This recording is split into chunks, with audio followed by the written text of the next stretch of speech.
This is Conspiracy Theory, starring Donald Von Griffin, Karen Torres,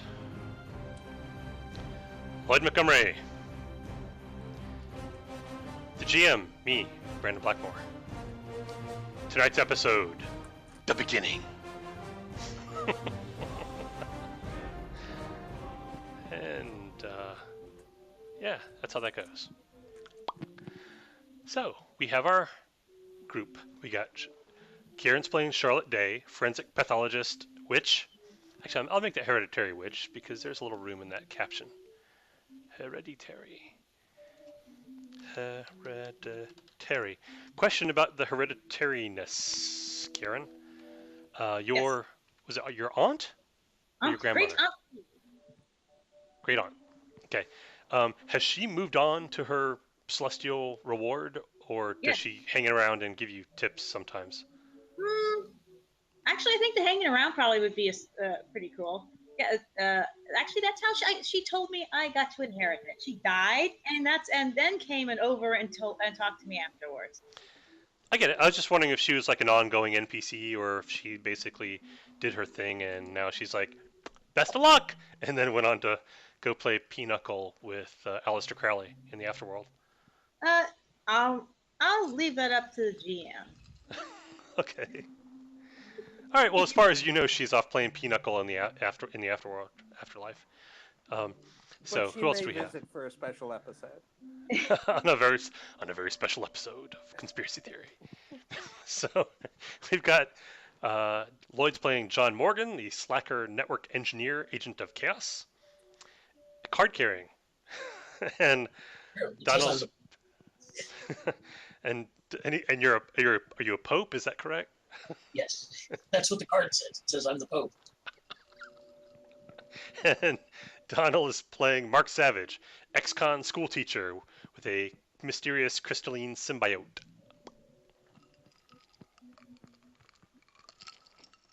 Okay, so what we're gonna do is I'm gonna start with you, Lloyd, if you don't mind. Go right ahead. You are working at, hang on.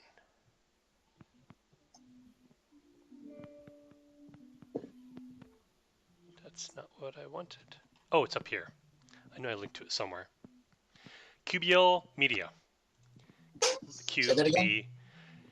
QBL Media. And view image. I'll even show you the wait, I can do like a share screen deal, right? How do I do that? I've seen you do Share it before. screen. Application window.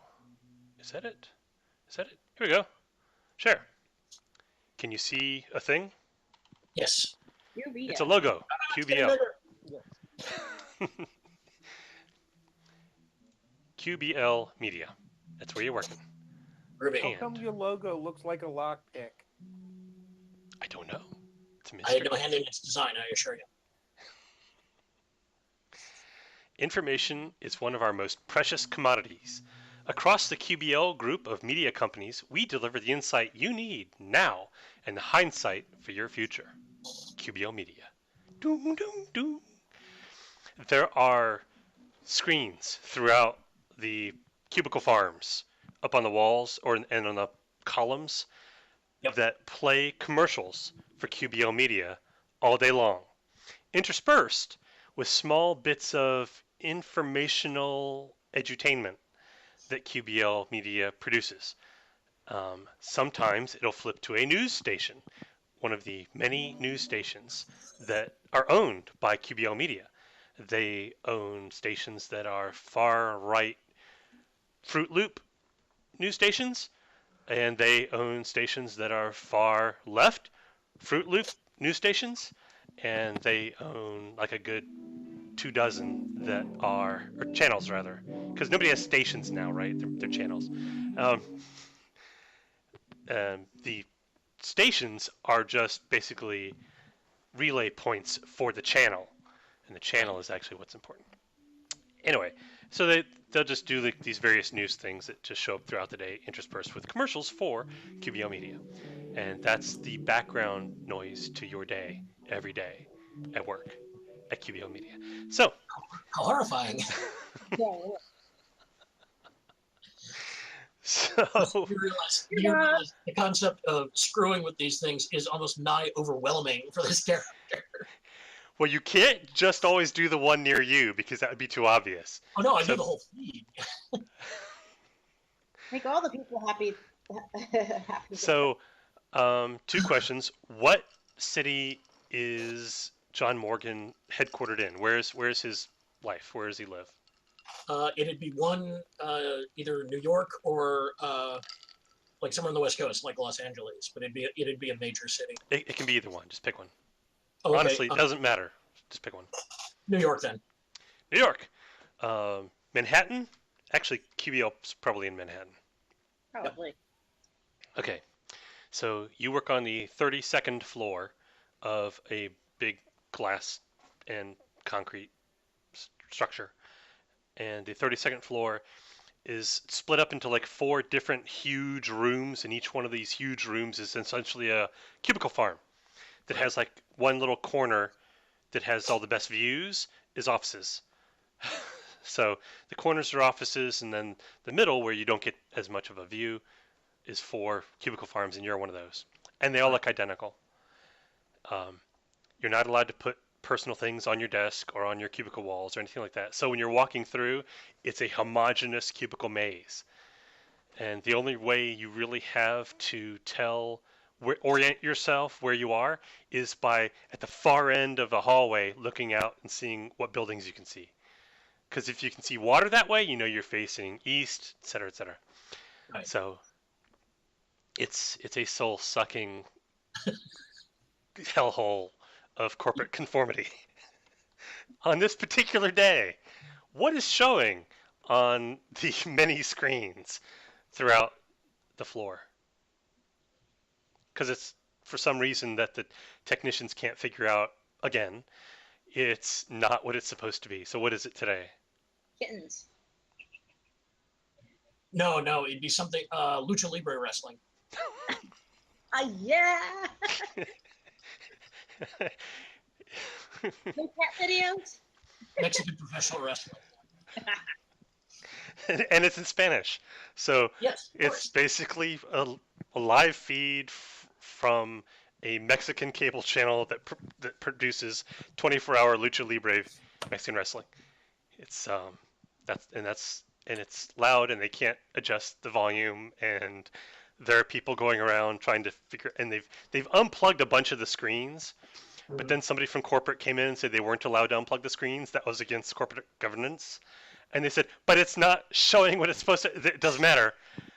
Corporate Screens says we are not allowed to turn off the screens at all, anytime. They're to stay on all the time, unless they are physically broken, in which case we have to replace them with one of the ones we have in storage. And he's like, that won't fix the problem. She's like, oh, it's a woman. It's actually your boss's boss. And she's like, I didn't say it would fix the problem. I'm telling you what you can do. What you can do is fix it. What you can't do is turn it off. And they're just like, okay. And they're just trying to work on it.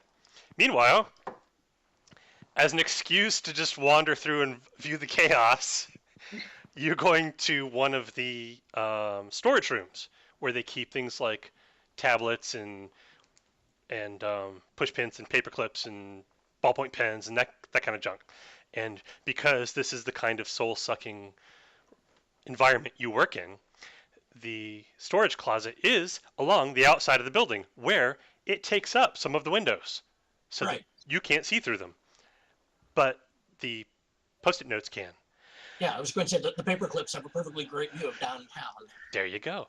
So you're walking back from the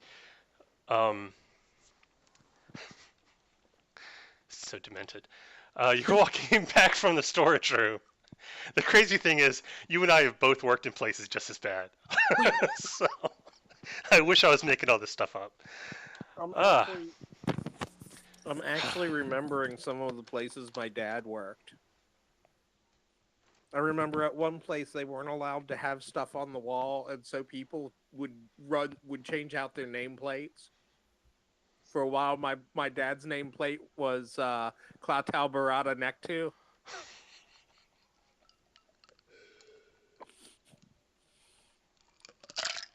Because it was one of these total conformity things, and so their nameplates were like, it was like almost a weekly thing. Somebody was coming up with a new nameplate.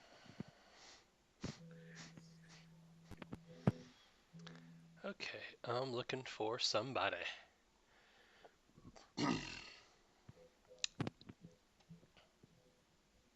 My personal favorite of this particular type of corporate mindset was the IT department at Department of the Treasury downtown. Literally was walled off from the rest of the floor with cubicle walls. I'm not kidding. They were like cardboard covered in carpet. They were 6 feet tall. So if you were tall enough, you could literally look over into the IT area, and they were locked. There was actually a door which was about the same strength and structural integrity as like a screen door that you had to badge through to get through. I mean, you could literally kick it open, but you had to badge through to get into the IT department.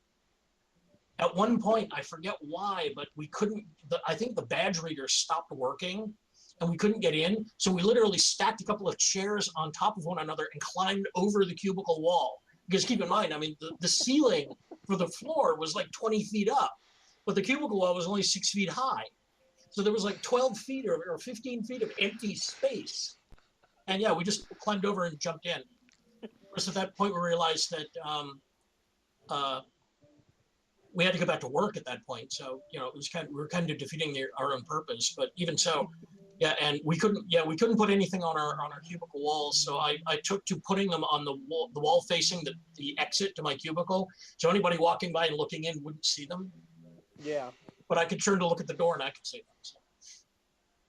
That's pretty funny. Oh yeah, insides of the doors. My dad's favorite place to put the really good stuff was on the backs of the doors. When he had doors. Okay, so John Morgan walking back from the storage room with a box of dry erase markers. For people who don't know what dry erase markers look like, I have one shaped like a oh. frog. You do? Yeah. Oh, I thought you were going to show one. Well, actually, I thought I had one here, but I don't. But picture basically it's a magic marker about yay big. Yeah. It's great big and thick, and it's basically a magic marker. So you got a box of these. You don't need a box of them, but you had to go to the storage room for something, so that's what you got. As you're walking back through, I'm trying to find a good picture. I know exactly who I want this to look like. I'm trying to find a good picture of her. Oh, perfect. Here we go. Oh, no, that's actually not as good. Wait, hold on. It's close. It's not quite right. Yeah. So what you Oh, there we go. Perfect Yes. was Here we go. okay. Well, when I was looking at it and it was small, it was okay. But when I zoomed in, it didn't look right. So here you go. As you're walking back toward your cubicle in a very circuitous route, it's going to actually take you past your boss's office. And you're going through the middle hallway because that's where the great big screens are, and that's where the elevators are and the stairs and all. I'm going to share a screen. This woman, the elevator goes bing, and the elevator doors open up, and this woman steps off. She looks exactly like this. She's got construction worker coveralls, she looks homeless and dirty, and she's carrying a big-ass revolver. And she looks kind of like that, like, not angry exactly, but extremely intent. She has somewhere she's going. Start recording. This is going somewhere, I can tell. So pull up my phone, hold it up. As you do that, the doors behind her. It never even occurs to the character to get behind something or find cover. He's like, nope, I got to record this. Cover in cubicle land. Mm. She gets out of the elevator and she like looks right. She looks left. You're to the left. The door to her right opens up, and guys in building security. I mean, they're dressed like security guards. They're not dressed like high-tech commandos or anything. They're dressed like security guards. They've got little QBL Media labels on their jackets, shirts. White polyester shirts. Yeah. Polo shirts. So, however, they are armed with what look like small submachine guns. If your character is reasonably gun literate, they're whatever replaced MP5s, MP7s. Anyway, but just there's a number of them, but yeah. Okay, they're fairly recent. I mean, they're not old. QBL's top of the line stuff. They may not let you use it, and it may be locked down, and they may have crippled the technology, but only for you. But it's top of the line stuff. Anyway, so they've got their little submachine guns, and they come around the corner, and she like glances at you, and then the door opens behind them, and like 3 guys come out, and they lift their guns up, and they are clearly about to shoot you and her and anybody behind you, because there's probably people behind you, but you don't know because you're holding up your phone. Right. Anyway, she goes, without looking at them, she's looking at you, she goes, bam, bam, bam, and shoots them all in the head, and they fall down. And then she turns to you, and she goes to shoot you. Do you need anything fun? At this point, the self-preservation instinct will kick in. I'm like, oh, get out of the way. So dive, yeah. Dive. Do you drop your phone or the box of dry erase markers? Oh God, no, dropping the phone. Yeah, I'll drop the erase markers. Those aren't mine. Okay. She aims the pistol at you. You dive over to the side, but you're in a hallway, so there's not a whole lot of places you can dive to. Like the little indentation place in front of a elevator, you know? But the doors are closed. Anyway, but whether or not she would have hit you is irrelevant, because her gun goes click, and she goes, huh, and she drops it. And she walks over to the one of the guys she killed, and she picks up one of their guns. And then she walks past you without even glancing at you.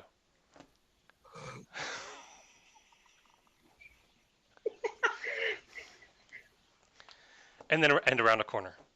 Is there a fire alarm nearby? One of the little red... Yes. Grab it. Okay, you do the fire alarm. It rings, and a lot of like little strobe lights start blinking. Things like that. And then follow the girl quietly. Okay. She walks through the cubicle farm directly toward your boss's office. People like look up and are just kind of like watching her go by. They're not reacting to the fire alarm? At the moment, she's more interesting. Okay. People in the other 4 cubicle farm quarters are probably getting up and complaining and eventually going to the stairs. But in this particular one, they've heard gunshots and they see somebody dressed like this and carrying a small submachine gun. And you're following, and people are like prairie dogging, they're like looking over the little cubicle walls, and then going down. But she goes by, and she's not on like I guess technically it is a killing spree at this point. But she seems very determined on where she's going. There's kind of an interruption of the killing spree, yes. Yeah. She gets to your boss's office. Your boss's boss is a woman in her 40s, blonde hair, very expensive suit, not well liked by anybody, and is currently brutally chastising some intern. The intern doesn't get paid for being here. They are simply here to get college credit. And she's telling them like just how stupid they are and how they don't dress well and they're an embarrassment to themselves and their parents and their university. And this isn't an uncommon occurrence. Right. She's probably done it to you. So it doesn't seem to have any lasting effect because your job can't really get any worse, but that's just going on. Anyway, she walks up to the boss's office, and which has big glass walls that face out and then further out. So she has a great view of the cubicle farm and the rest of the city. This homeless woman in the orange coveralls pushes open the door, holds up the submachine gun, goes, and puts like 14 holes into your boss's boss. Nods, turns around, comes walking back toward, and then like cuts a left to go back to the elevators, I guess. Kind of the same direction the people are kind of going toward the stairs. Right. What do you do? Oh, the intern screams and just stands there and just keeps screaming. Just, ah! Ah! At this point, I'm curious. Keep following her. I honestly thought this was going to be a spree, and she was just going to start shooting everybody. But she apparently just came here to kill my boss's boss, who, whether she was deserving of death or not, is completely a matter of opinion. But all right, I'm curious. At this point, let's see what happens next. Okay, she gets to the hallway where the elevators and the stairs are. There are some people kind of going toward the stairs. She walks over to the elevator button, she pushes the button, and then waits, looking at the number. Another elevator goes bing and opens up. 4 guys who are not wearing security guard outfits. They are wearing like, well, actually they look like gas masks and high-tech military black helmets and black BDUs. Do they still call them that? Black military clothing with like bulletproof vesty kind of things over them, over the chest and thighs, and little shoulder pads. And they are carrying slightly larger weapons that shoot bullets. Anyway, the elevator goes bing, and then she looks to their direction, and there's like quite a number of people in the way in the hallway who were not stupid and are like scrambling to get out of the way. Okay. And she lifts up her submachine gun, and it goes pop. It fires like 2 shots, and then locks. And she's like, ugh. And she throws it at one of the guys, who brings up his gun. It hits him. He takes a step back. He slips on a bunch of dry erase markers. He's like doing like a log rolling, balancing. He falls backward, fires his gun, kills the 4 guys next to him. Ugh. And he hits the ground, and he goes, like that. She walks over to him. She takes his gun. She shoots him. Boom. And then her elevator goes bing, and she walks back over to it. And she stops and she looks at you again. Huh. And she gets in the elevator, and the door's closed. Tunk.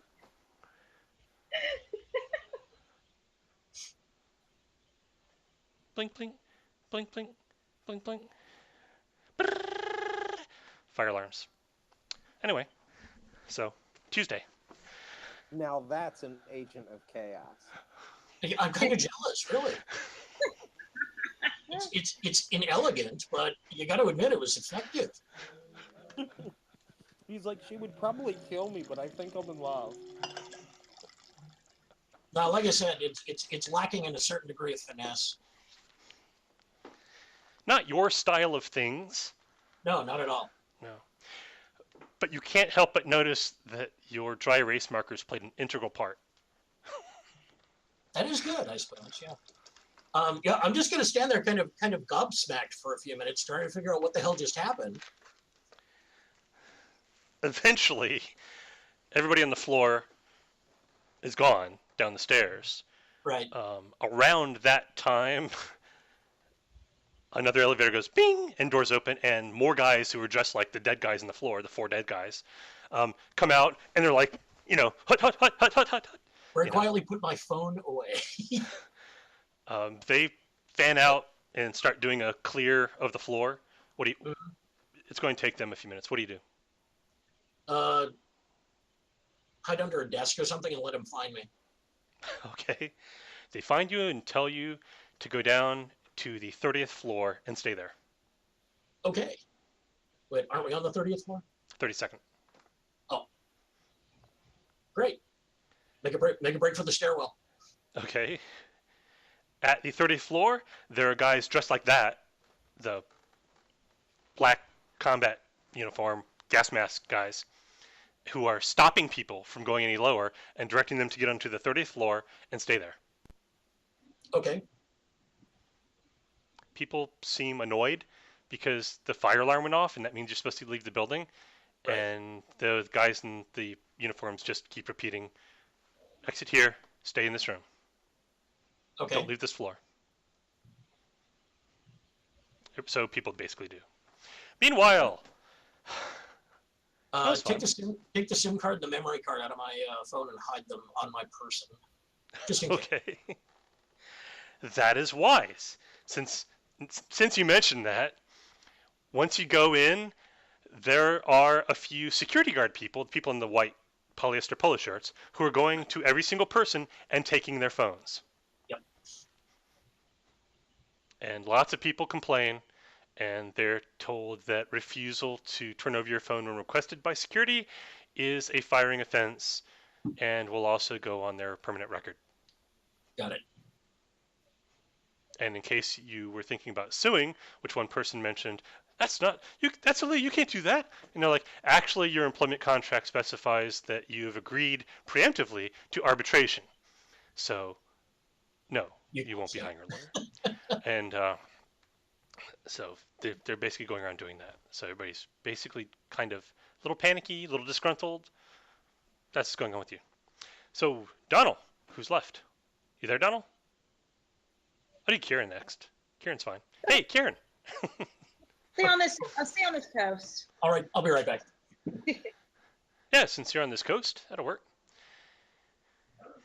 Oh, where did I put it? Okay. Where did I put it? I had it. I was trying, while you were dealing with Lloyd, I was trying to get my Bluetooth thing to work, but it's still not sending the audio to it. Sorry about that. Do I have pictures? Pictures. Science fiction. Oh, it's on my other computer. Darn it. Hang on, I can get that. Science fiction double feature Single feature. with Brad and Janet. Where was it? I know, I put it here somewhere.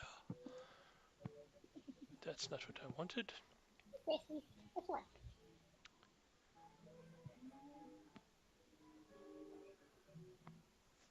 S. Sarnath. I know I put it there.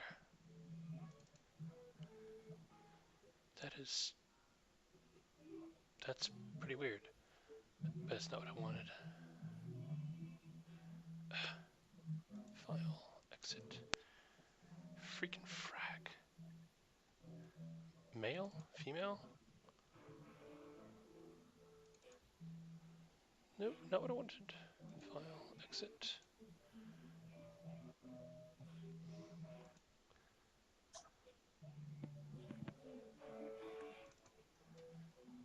Not what I wanted either. But I may come back to that. I know I saved it. I called it Zombie Soldier. That's disappointing, because I really thought I had that.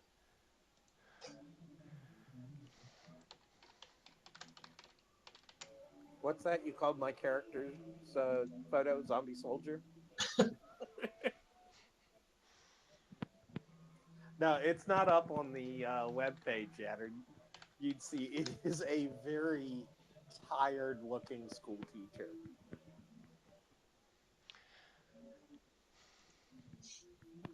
Oh, actually, I think I can show people that if you want. Hang on. Yeah, sure. I had it here. I mean, I guess I could edit it, take out a little bit of the dead space over I'll on take the care of it. left-hand side. But... I'll take care of it. Let me get this. Okay, I'm going to zoom, make sure I'm in the right screen. Zoom in a bit, and we'll do share screen.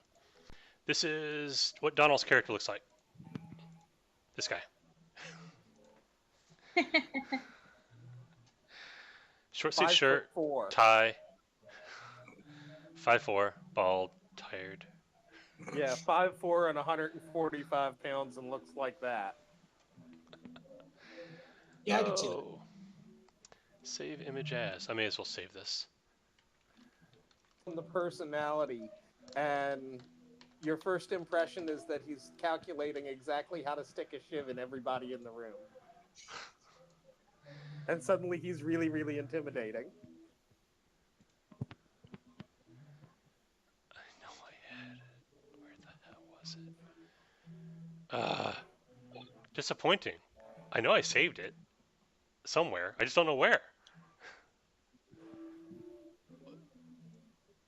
Was it maybe under fantasy? Under monsters? I wouldn't put it under monsters, would I? That'd be madness. Why would I ever do that?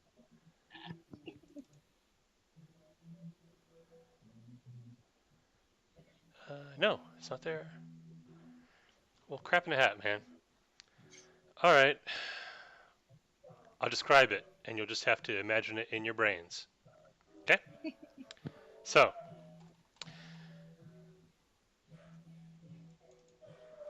I will share this picture of what Karen's character looks like, because I'm going to do her next. There you go. See that? Yes. Okay. She looks like that. She works in a lab. You actually work in a private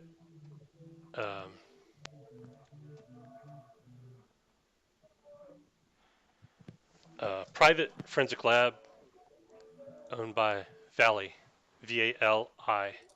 Valley, the world leader in biotechnology and genetic research, we work to unlock the full human potential in the present and safeguard it from harm in the generations to come.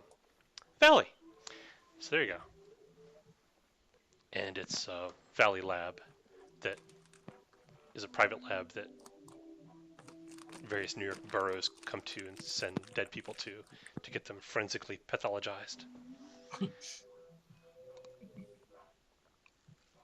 Well, apparently there was a great big shootout earlier today. We'll call this also Tuesday. Why not? And they brought in some bodies, and some of the bodies are just normal people. But one of the bodies, as soon as they bring it in and put it on where they put bodies, on these big sheet stainless steel carts things, at first you think this must be a mistake, because while this body has been shot recently, apparently, this body is dead and has been dead for quite some time. It's dressed, it's a very gaunt human female. You'd say she's been dead, I don't know, maybe months, but not decayed, like she's been preserved. Frozen. What? Frozen? No, embalmed. Embalmed. So like she's been preserved chemically, but she's clearly way past her expiration date, and her head's shaved, and she's wearing not a hockey mask and not a Guy Fawkes mask, but something in between. It's basically just like a very plain human face with very, very simple features that covers like the front of her head. It's got a strap around the back of her head.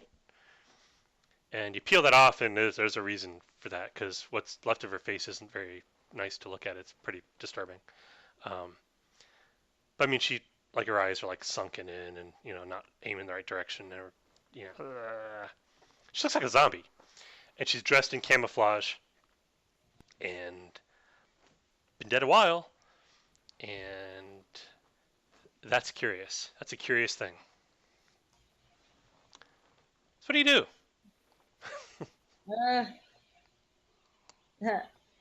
Let's see. Well, there's a ton of them.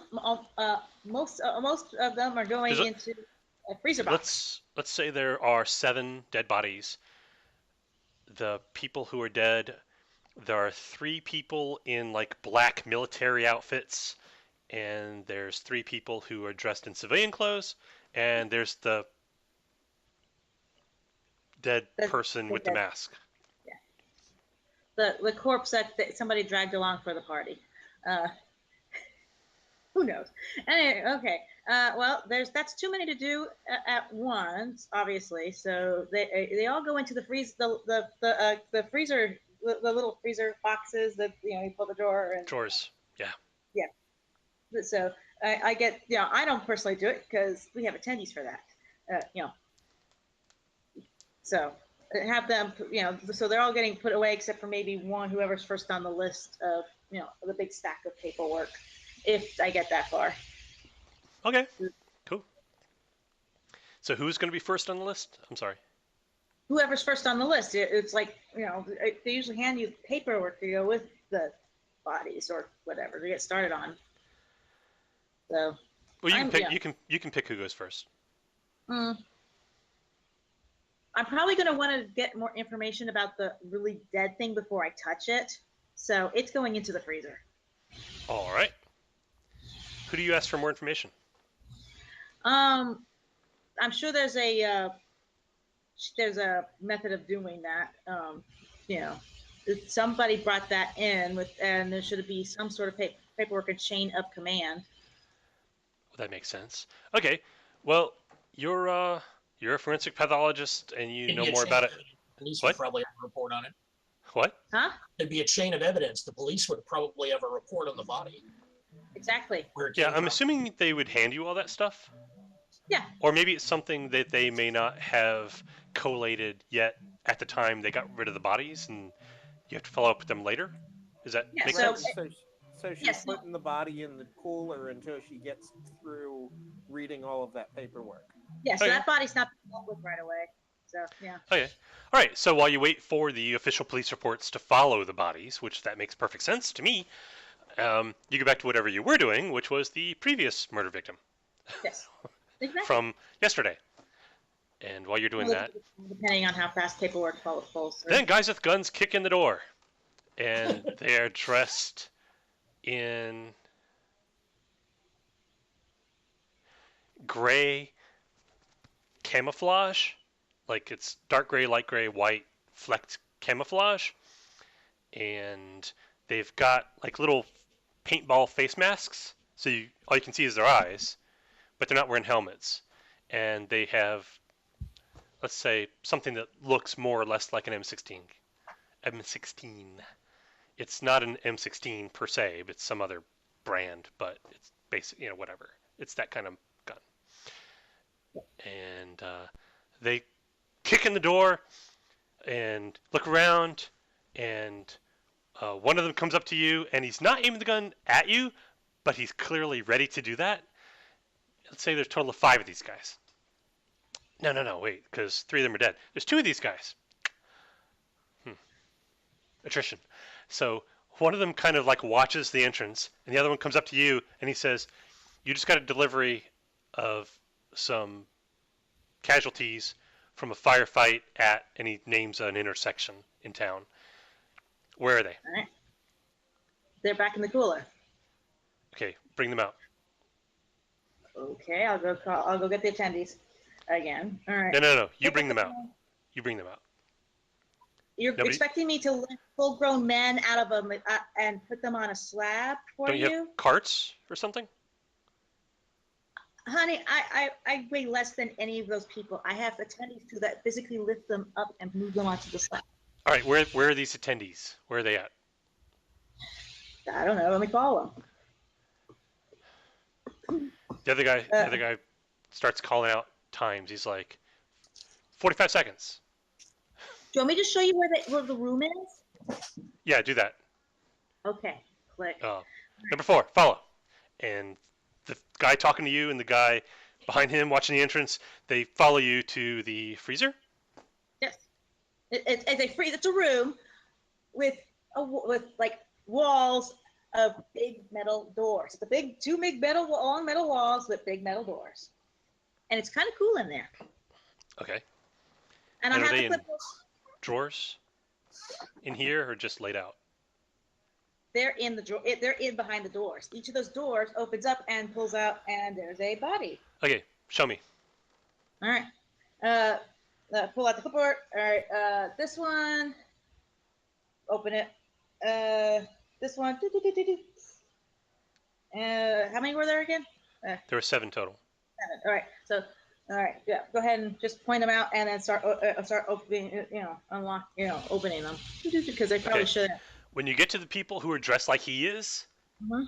he tells you to stand over there, and he puts Right. his cover, and the other guy has his gun on you, and this guy shoulders his rifle and drags the guy off of the thing, and he looks around for like some kind of cart he can put the body on, and he like, There's usually carts in the room.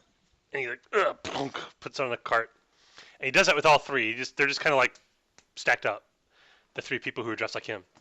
When you get to the dead person with the mask, he drags them off the cart and he lays them out on the floor, and he takes a canister off of his belt that's about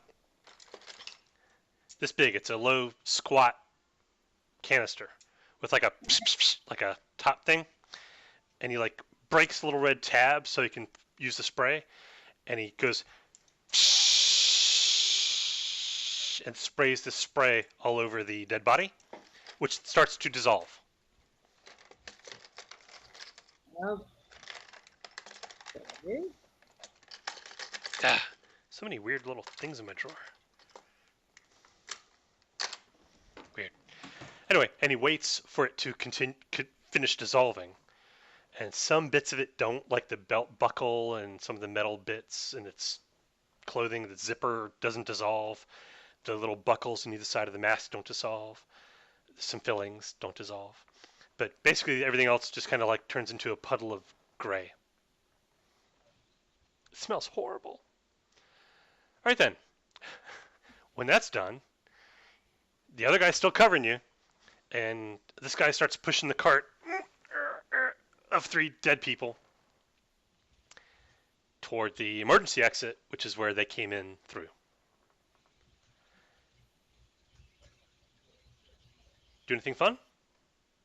As soon as there's not a gun on me, I hit the alarm. I'm sure there is one. They Makes probably sense. just wouldn't, pick up the phone and call security. Well, if nothing else, is a fire alarm. Yeah. 'Cause, fires happen. Or you can pick up a phone, call security. Just pick it up and go. I Boop. want people to come to me, not go away from me. That makes sense. Okay, so those 2 guys are manhandling the cart out of the cold room, out into the examination room, whatever you want to call that, lab. And Yeah. There's a phone on the wall, and you pick up the phone and go, boop. And then, security, says somebody on the other end. Somebody wearing a white polyester polo shirt. I'm sure if they're going out into that room, I'm sure there's a phone in every room. So I'm staying in the room behind me unless they're forcing me to. And so, At this point, they're focusing on the cart and getting out of there. Yeah. Could you please send send several people, security members up here? I have a body theft going on right now. Oh, we're on our way. Click. And you hear an alarm sound. What? What? What? At the same time, you hear gunfire from out in the lab. Pop, pop, pop, pop, pop. Pop, pop, pop, pop. Pop, pop, pop, pop, pop, pop, pop. Do anything fun? I'm in a big metal room. So hopefully there's some protection there, but maybe poke my head a little bit to see what's going on, but stay behind cover.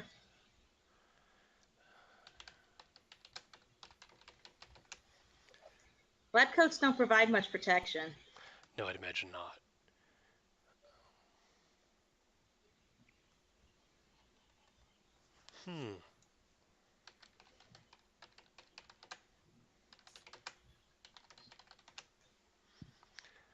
Looking for...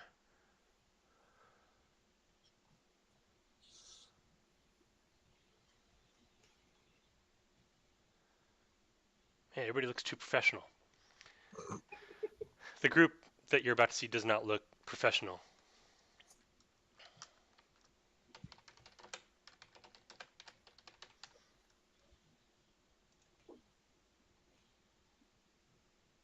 Oh, that is just not working for me. All right, well, I will describe them, and you'll just have to deal with it. The unprofessional professionals. So you peek around the corner. One guy who just had his gun on you, he's down. From where you are, you're an actual doctor and everything. From where you are, it doesn't look like he's dead because he's moving. He's got his hand over his side, and from where he's got his hand, you know that's a very serious injury if he got shot there. And he's probably not going to be getting back up anytime soon, but he's not dead. Judging from his injury, for free, I give you that. If it's where you think he got shot, it's probably something that would eventually kill him if he doesn't get medical treatment. But he's not in danger of bleeding out in like the next 2 minutes or anything like that. The other guy is crouched behind one of the non-mobile examination tables and is shooting back at, you're not sure exactly how many people, it's at least 3, who are around the corner at the emergency exit shooting at him.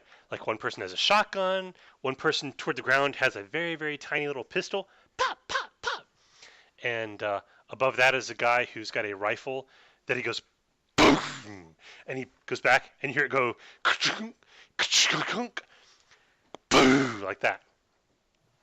And I'm gonna roll some dice. Oh, unless you want to do something fun. That guy's not going to bleed out in the next couple of minutes. I'm not going to move out there yet. He doesn't appear to be in immediate danger of dying. And rolling 2d6. Oh! A guy with the gun that only fires once and he has to go like reload it or something. Hits and they're not wearing helmets. They're just wearing these little paintball masks. It basically hits him in the paintball mask, and his head jerks back, and he falls back, and he's not moving. His headphones fly off. And it's like, ooh, because of all this gunfire is so loud in this relatively enclosed, poor acoustics room. The people who were hiding and shooting, they're like looking, see if they see anybody else, around the corner. They're just peeking. I imagine they see you peeking around. They say, "Are there any more?" Just those 2, and the rest are already in a pile. They come in. They check the guy. What the hell? However, security's already been notified that these guys were already here, so and those guys have nothing to do. My security have nothing to do with these 2 guys. You have to come with us right now. They're not aiming their guns at you. They don't seem to be threatening you so much as they are saying, come with me if you want to live, kind of a thing. You have to come with us right now. Come on, come on. Am I in danger? One of them runs past you, yeah, and they see like the big puddle. It's like, was that the dead soldier? That was the corpse that was already Okay. dead. Well, they've already covered their tracks. Damn it, we're too late. But you have to come with us because your life is in danger. Hurry, come on. And they're not actually touching you or grabbing you or anything. They're just telling you, and then they seem intent on leaving. I'm really curious now. Okay.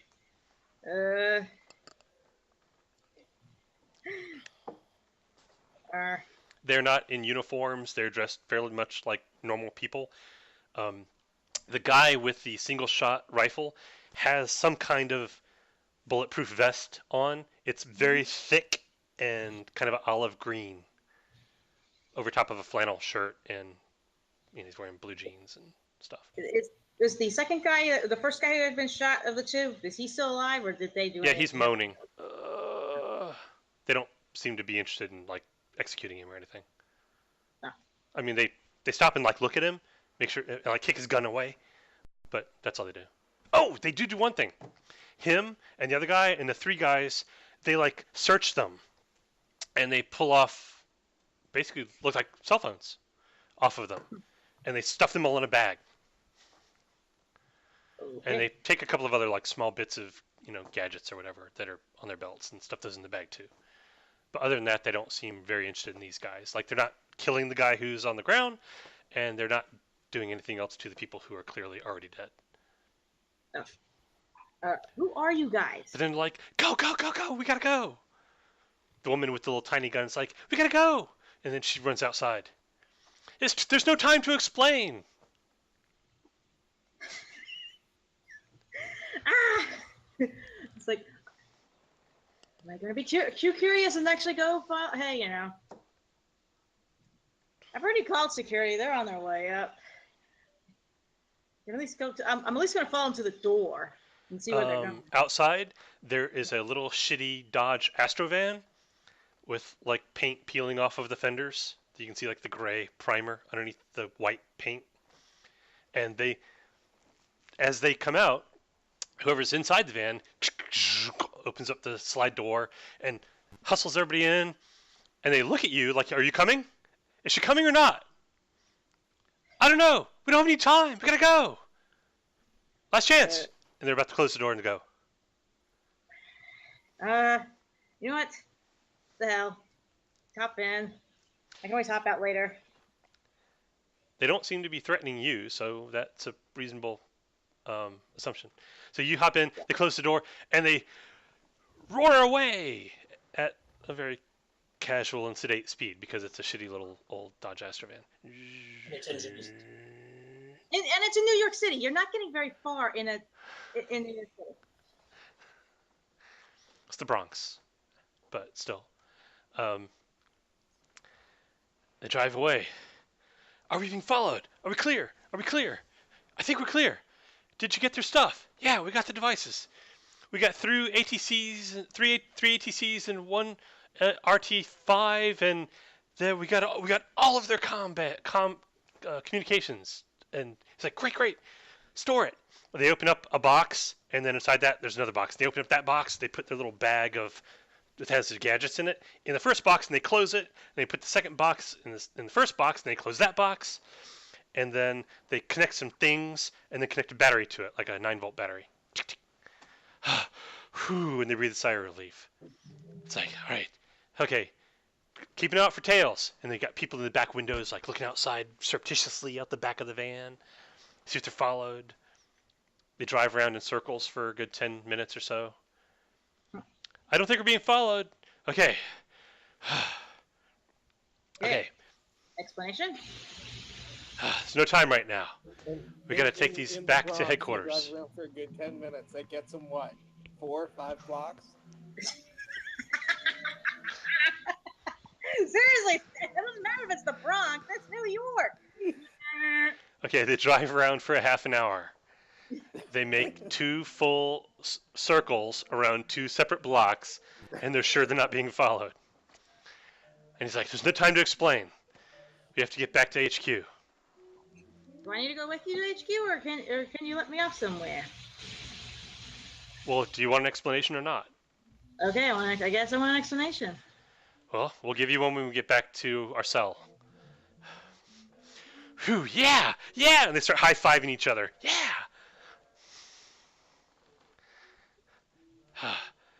Successful mission. Well, not entirely successful. We didn't capture the body, but almost successful. Mostly successful. Nobody died. Hey, that's something. Yeah, great, awesome. They get to friendly casualties. You can't ask for more than that. There you go. They get to a flower wholesaler.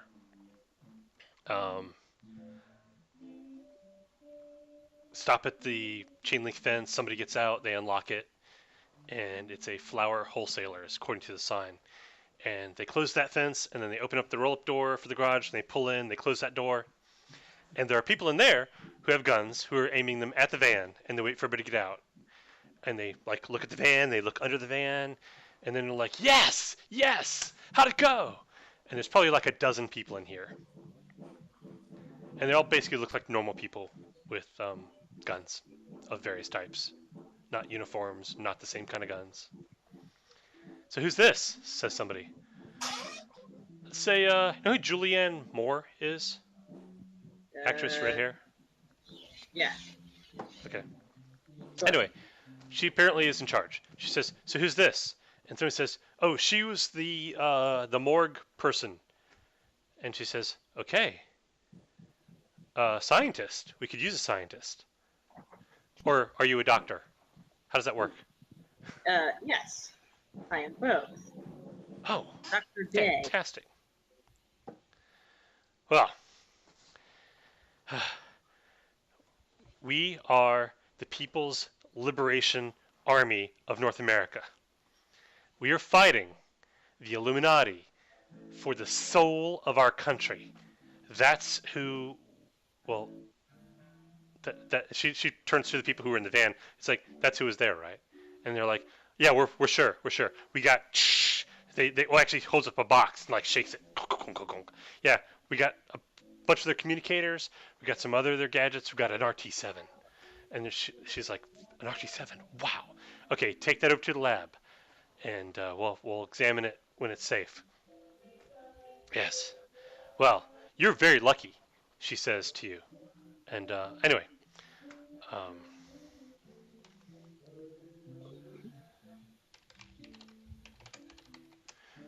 I gotta give her a name.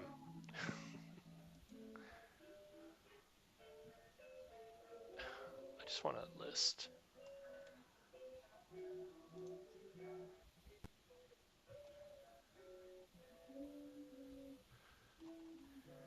Wow, so annoying.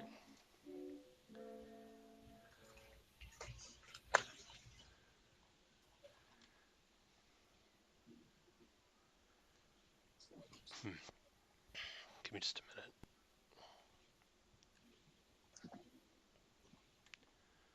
Really?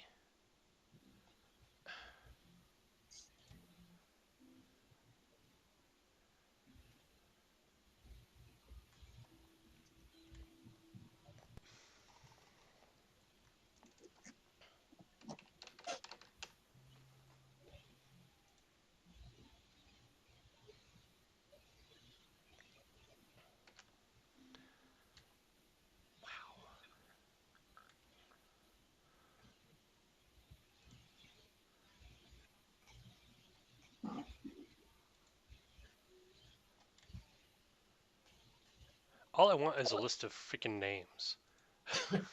But the everything is so smart now. You have to actually search for what you want. And I don't want. I just want a list. Just give me a list. Okay. Yeah, I had to go. How about S star? Oh, your search returned more than the maximum 25 matches. Fuck you. Fuck you. Okay, that is not helpful at all.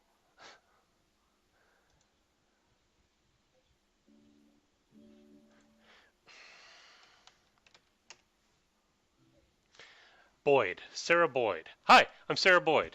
Jesus. Should just made something up. I'm Sarah Boyd, and you are? Dr. Day. Charlotte. Pleasure to meet you, Dr. Day. I'm sure this is extremely confusing for you, and you might have some fear or uncertainty. These feelings are normal. You've experienced a very traumatic experience. I assume some people were shot, and she's looking over at the people who were in the van, and they're like, "Oh yeah, yeah. We took down one of the Illuminati soldiers and injured another one. He was down. It didn't seem right to just shoot him." And she's like, "You did the right thing. Although he could probably identify us later, so we'll pay for that. But you did the right thing." And she's like, "Our goal was to recover one of their experimental corpse soldiers. It's an experimental program the Illuminati is using to use the bodies of the dead as a strike force and an enforcement force. And they had a live test, so to speak, earlier today that went badly, and the corpse soldier, it went crazy and started just shooting everyone. Very rare for them to do these sorts of tests anywhere near the public. I think something must have gone horribly wrong. But we learned about it. We went in as soon as we could to try to capture the body of the corpse soldier, so we'd have finally have actual proof of what they're doing. But unfortunately, we didn't get there in time. They wiped it, right? And the guy says, yeah, it was just sludge when we got there. She's like, did you see what they used to do that? Some canister, some spray canister. That's it. Spray canister, really?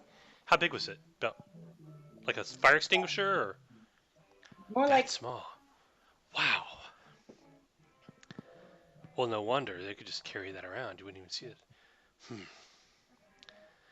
Well, I'll tell you what. So we didn't get everything we wanted, but we didn't lose anybody. And maybe she gestures at Charlie. Maybe if you want to hear more, we can tell you more.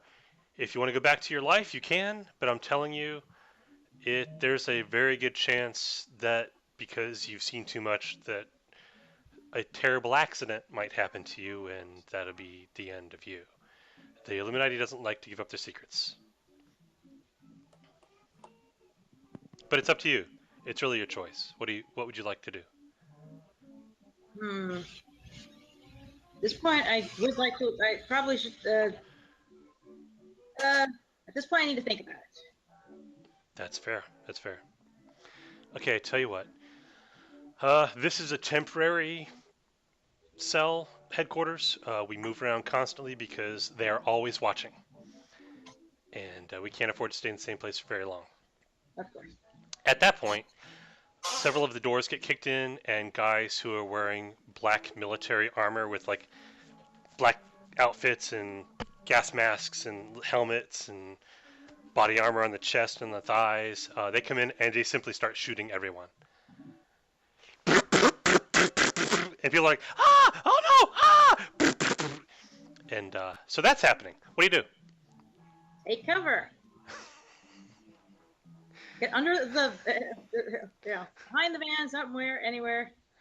Well, you're inside the warehouse for the flower delivery place.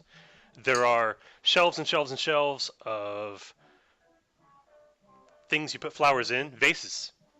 Some are very simple looking. Some look like little elephants or little decorative things. Some are like low bowls.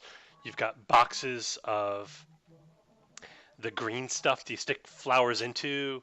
I was just going to say that. And then along one wall is big industrial refrigerators with glass fronts that have flowers in them in big buckets of water. And there's tables, metal tables, not too different from the examination tables in your lab, but industrial rather than medical. No, not much in the way of cover, but metal tables. Sounds good. The People's Liberation Front of North America, they are wiped out in very short order. It's not funny. No, it's sad. It's terribly sad. It's tragic. But after a couple of minutes, the well, not even that long. Probably after 30 seconds or so, the gunfire ends, and you are literally surrounded by a good dozen guys who are dressed like the guys who were in your... No, actually, they're dressed better than the guys who are in your lab, because they just had, the paintball masks. These guys are, high-tech armor, high-tech weapons and helmets, and you can faintly hear them talking to each other very softly behind their gas masks. And 3 or 4 of them have guns aimed at you at this time, but they seem to be waiting for something. You do anything fun? I can. No, not really. Do you stand up? Are you still cowering? Cowering's a reasonable response. Yeah, cowering's a reasonable response. On the other hand, they haven't shot you yet, so that's good. It's always, silver lining. Let's not provoke them by doing anything yet. Okay. About 2 minutes pass, which is a long time when you're cowering on the floor and people are aiming guns at you. not talking to you, because they're not talking to you. You can kind of very faintly hear them talking to each other or to somebody else, but they're not talking to you. So about 2 minutes go by, and they all either raise or lower their weapons as their personal preference dictates, and what's around them. You know, if they can safely aim it down, they do. If not, they aim it up. And a couple of them step back, and a woman comes through. You're in your 30s, right? Yeah. Okay. If she's 25, you'd be surprised. She's young, and she's got like a page boy platinum blonde haircut, and she's wearing a white suit that almost looks like a uniform. It's either a very stylish, expensive white business suit, pantsuit, or it's some kind of very stylish uniform. It's kind of hard to tell, because it kind of looks like it was designed by the same people who designed these guys' armor and black outfits. And it's got like little black piping along some of the seams. It's uncertain. And her neckline is open, like to here, and she's got a necklace that looks like, oh, I can find this, because I find this funny. So I will share this with you. Ha.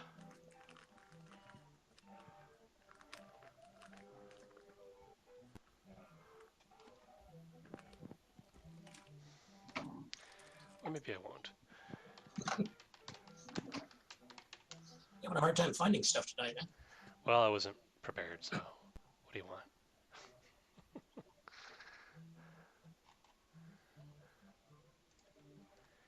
If it takes you more than another 10 seconds or so, I won't bother.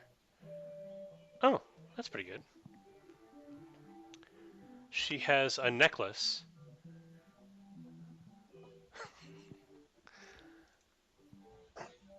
That looks like this. And I'll share. Oh, well, it's not the best picture, but it's the picture I've got, so that's what you're going to see. I'm sure it's. Although the necklace itself is on a chain and it's silver, and it's about maybe 2 inches tall from the base up to the point. Which, curiously, now that you're... Oh, wait. She gestures for you to stand up. Yeah. Oh, please, wait, stand up, she says. Once they stop pointing guns at me, I will stand up. Okay. Now that you mention it, or now that you've noticed her necklace, you can see that these guys have one of these very similar symbol on one of their shoulders in very dark gray on the black fabric of their shirts. And she goes, "Are you okay?" Yes, I'm uninjured. So glad. I want you to know how much we appreciate the work you do for Valley. You've set high standards for yourself and you exceed them. It's employees like you that are the real value to our company. And I just want you to know that. Without you, we could not have tracked these people back to their little, she like makes a gesture, their headquarters, or whatever you call this. This is a flower shop? Do they even have those? Yeah.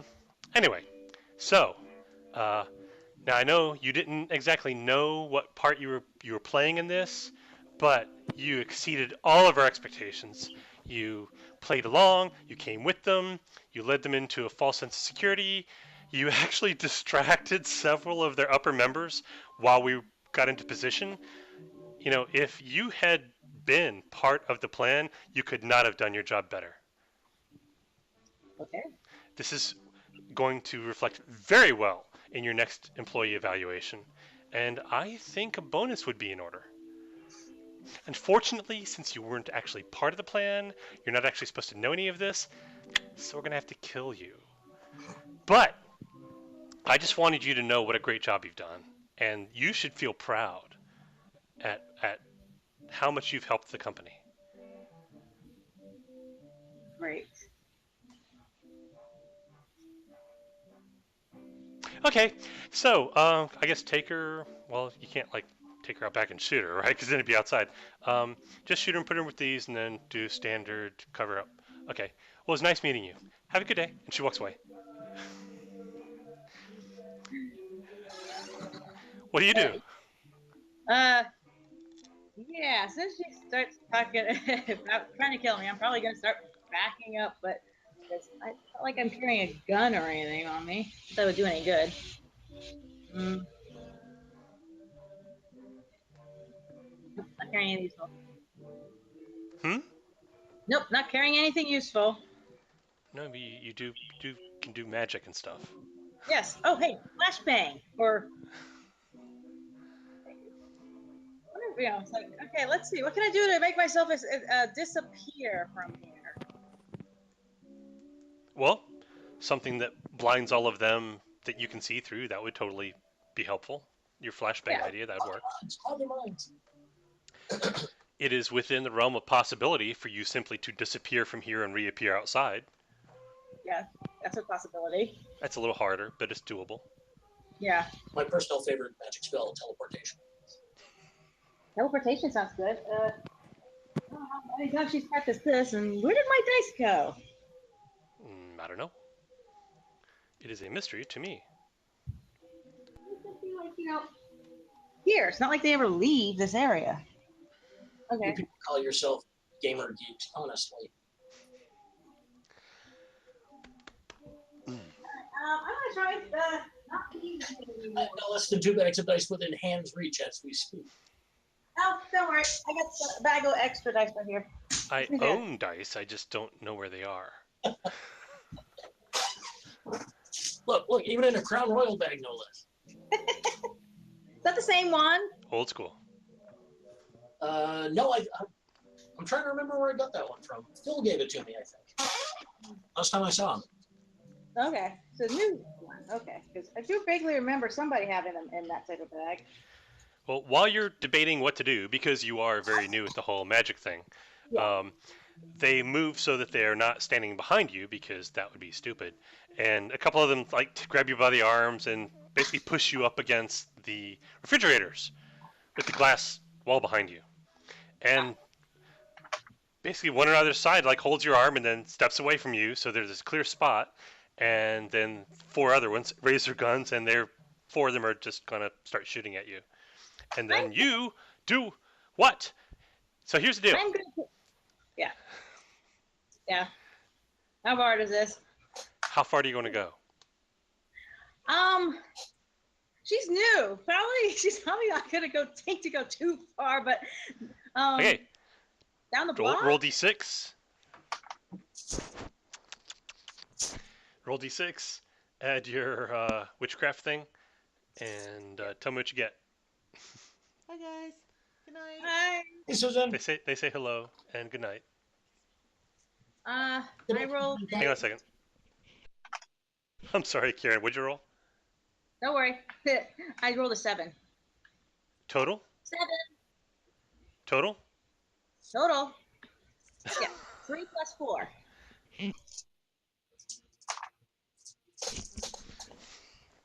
Yeah.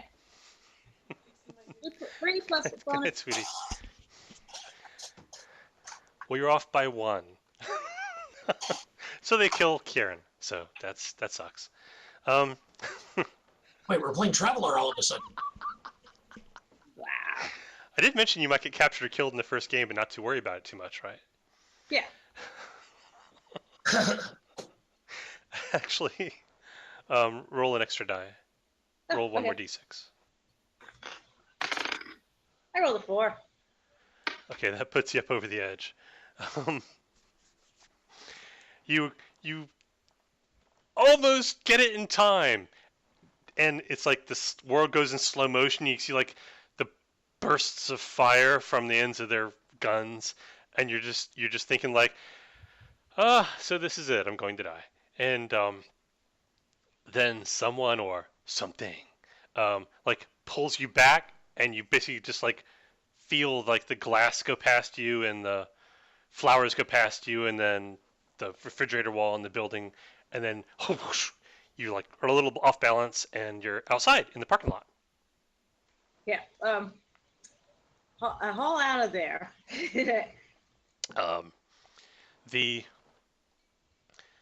You turn around to run away, right? Is that what you mean by haul out? Yeah. Get out of Okay. there. I don't wanna be anywhere. The woman Sarah, whatever her name was. I don't even remember. Why'd I even bother? She's Boyd. dead now. Sarah Boyd. Yeah. She's standing behind you, Oh, and she says, "Why did they do that? Why'd you lead them here?" You can kind of see through her. ah, okay, weird. I wonder if I can. I think is she dead? Oh, she's way dead. Her body's back in the other room. Ah, because they're all dead and I'm not. So I'm leaving. You're welcome to follow me. You're dead, by the way. Bye. Dead? I don't feel dead. She follows you. No. You start running. She runs with you.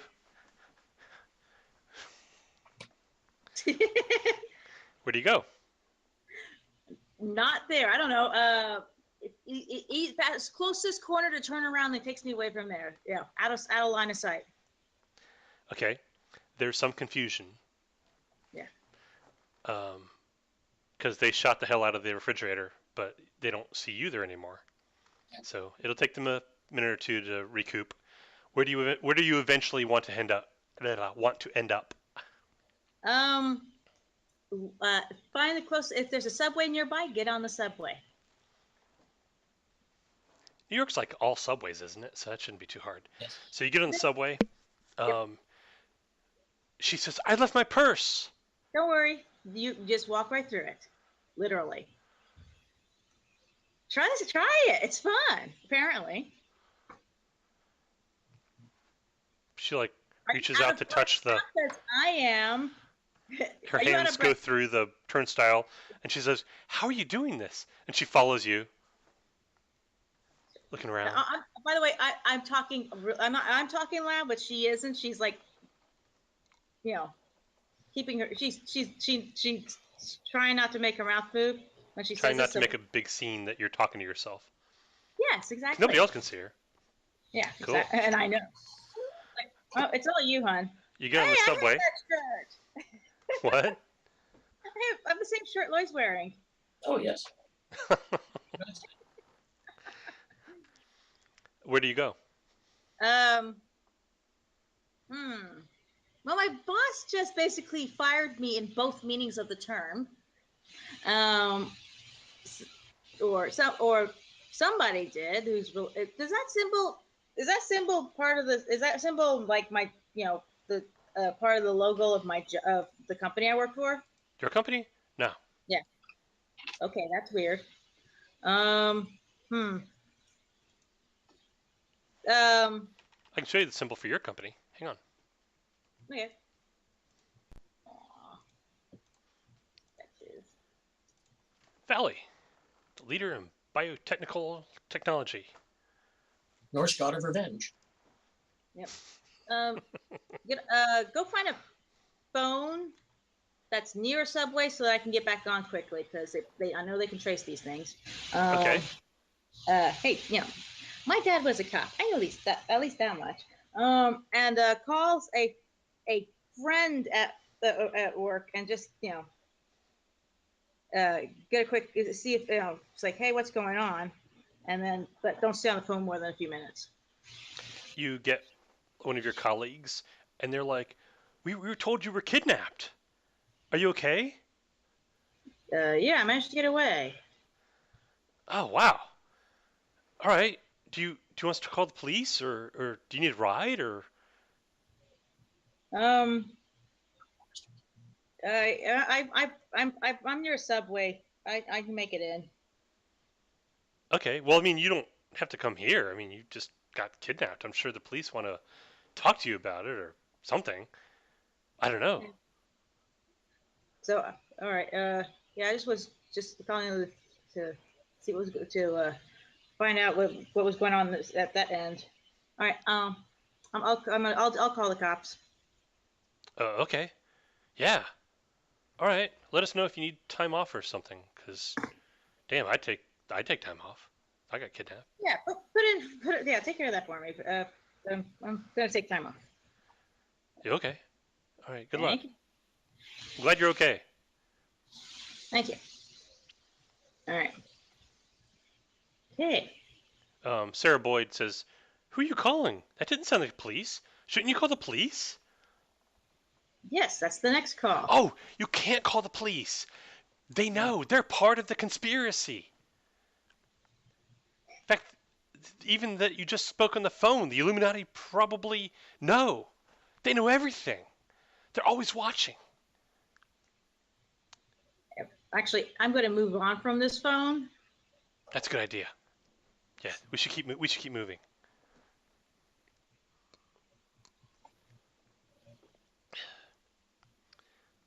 Wow, I can't believe we both escaped. There must have been a dozen of those guys. I'm sorry, hon. You just walked through a turnstile. You obviously did not escape. Well, we both escaped. You just used a phone. We're clearly alive. So I'm not sure what you're talking about. Yeah. Mm-hmm. Yeah, you'll get it. You'll get used to it eventually. Where do you go now?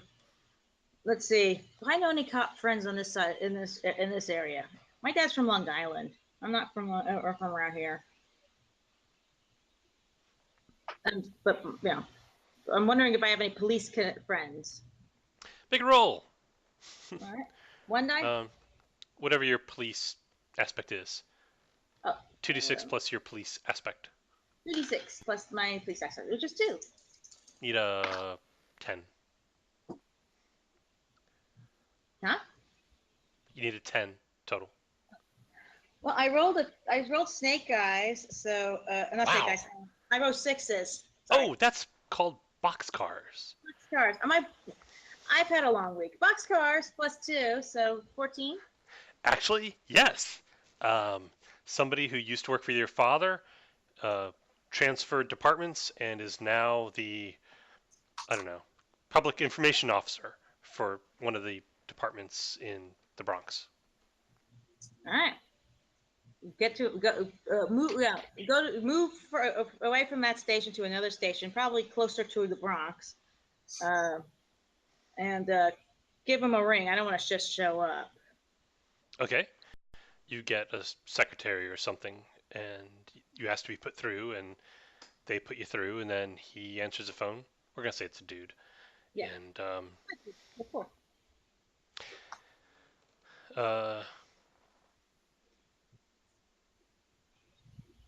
Sal Bannerman. Sure, why not? Hi, Bannerman. Bannerman, this is Charlie. Charlie, hey, how you doing? What are you up to? I've had days. You in the neighborhood? You want to go out get a slice? Because we're in New York, and that's how people talk.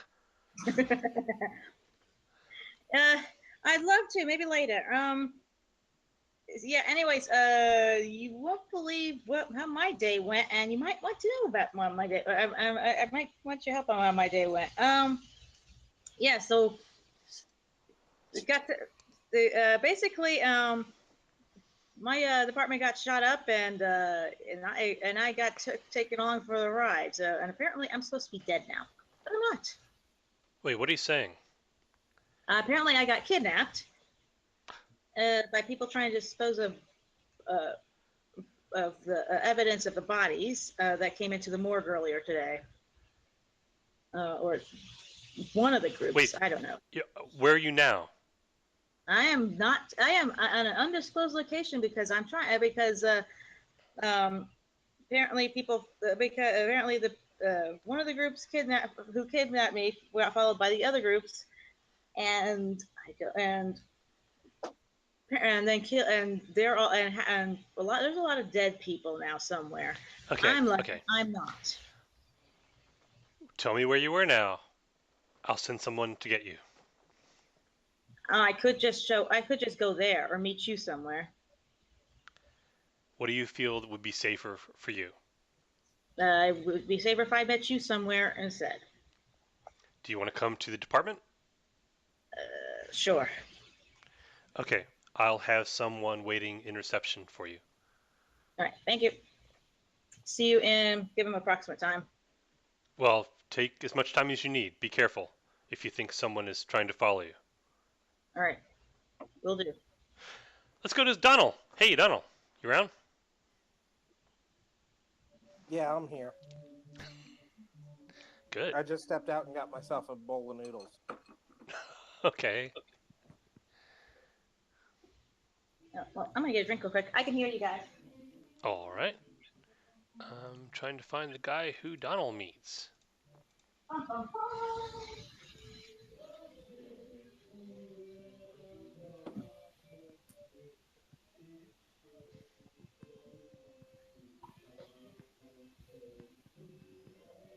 Wow. You know, you type in somebody's name, but you get like this weird random collection of things. Sad but true. Probably only half of these are the actual name I typed in, that's very strange. I think this is a still from the Polar Express. Why? Why would there be a still from the Polar Express? It makes no sense. Oh, this is perfect. Oh, Okay. now I'm jealous. Kieran has that special harvest. Okay, so Mark Savage, burnout, troubled Yes. school teacher for troubled children. So as I understand it, you were eating at a local diner.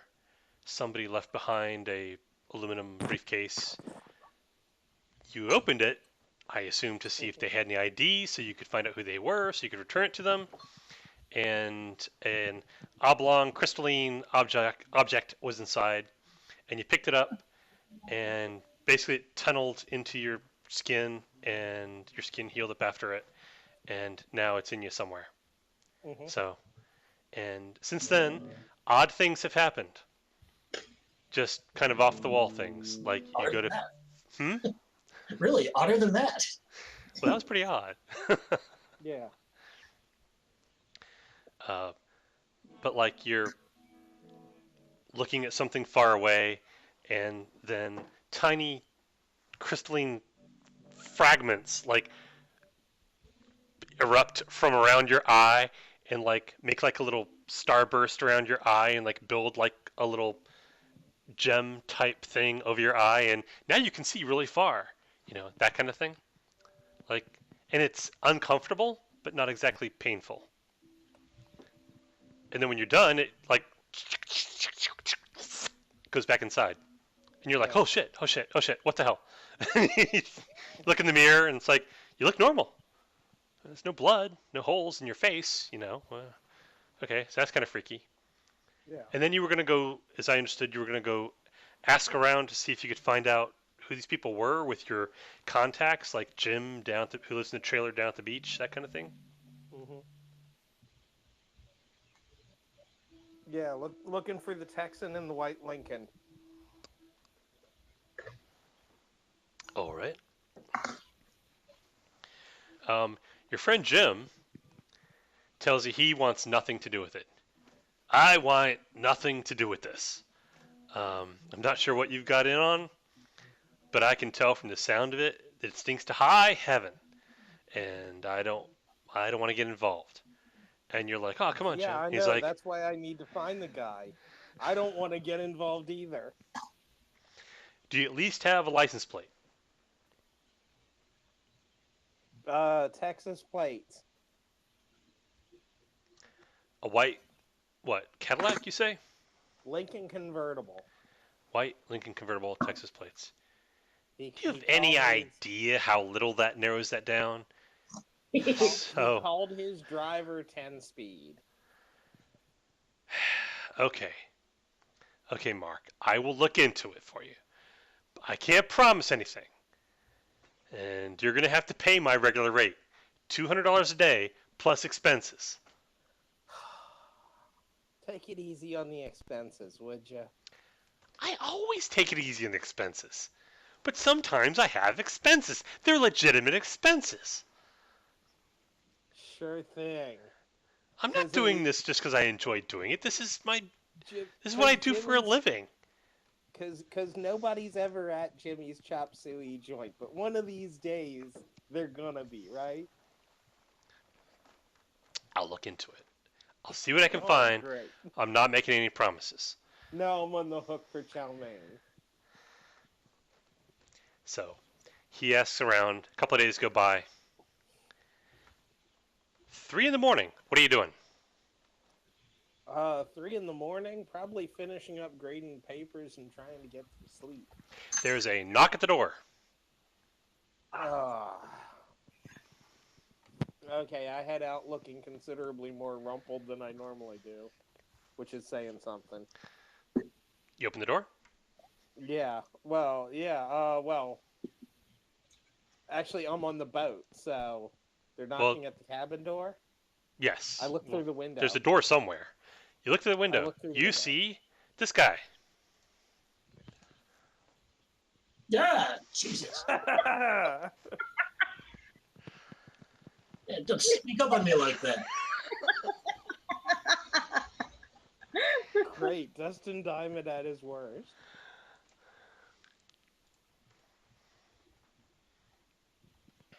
All right. What do you want? Oh God, I did it in the wrong screen again. Hang on. Okay, still recording the correct screen. Hang on.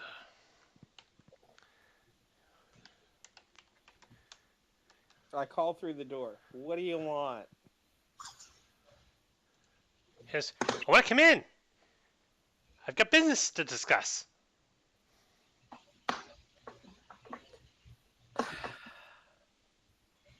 Who sent you?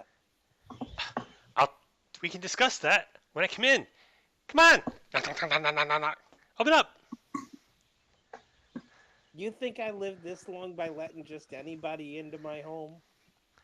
I'm not just anybody. I'm here to help you. This is not a way to start a good business relationship. Well, then I'm already at the advantage. Okay, fine, I let him in. It's that or he's gonna wake up everybody. Knock, on knock, the knock, knock, way. knock. It's like, yeah, And about you know, time. Thanks. You know, if Jim Rockford gets here, we're all in trouble. So I'll let He him comes in. He says, yeah, mind if I come in? And he comes in. He sets a thing that looks kind of like one of those Google Echo thing. It's a cylinder with like a little LED ring on top. He sets that on a counter and he pushes a button and the lights flicker. And if you have any computers on or TVs on, do you have any computers on or TVs on? No. No? Okay. Well, then you don't No, notice it. you're notoriously energy efficient on a boat. Did not know that. Anyway, he puts it on the counter, taps the button, looks around, and he goes, yeah, now should be safe for us to talk. My name's Ennio. I gotta pick a name I can pronounce. Ennio Doris. You can call me Eddie. Everybody does. So, I'm in talent acquisition, and you have talent. You can do things other people can't do. And one of my clients, my only client, they need people like you, people who can go above and beyond. That's you. Where I come in is I put you in touch with them. You make money, I make money, but not just money. Girls, nice places to live, not like this dump.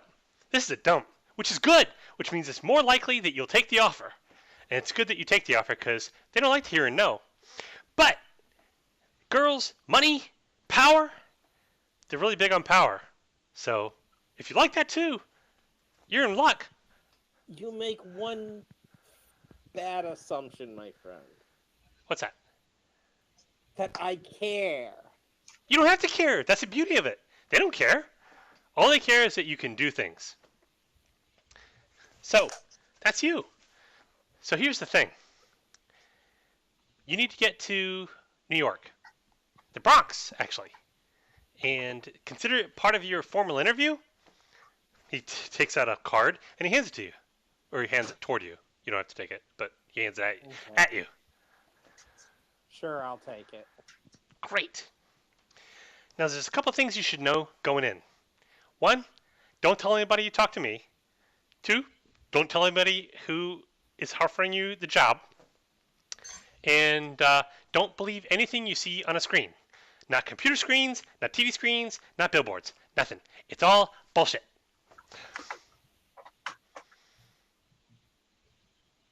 Keep those in mind. You'll be all right. You're still not convincing.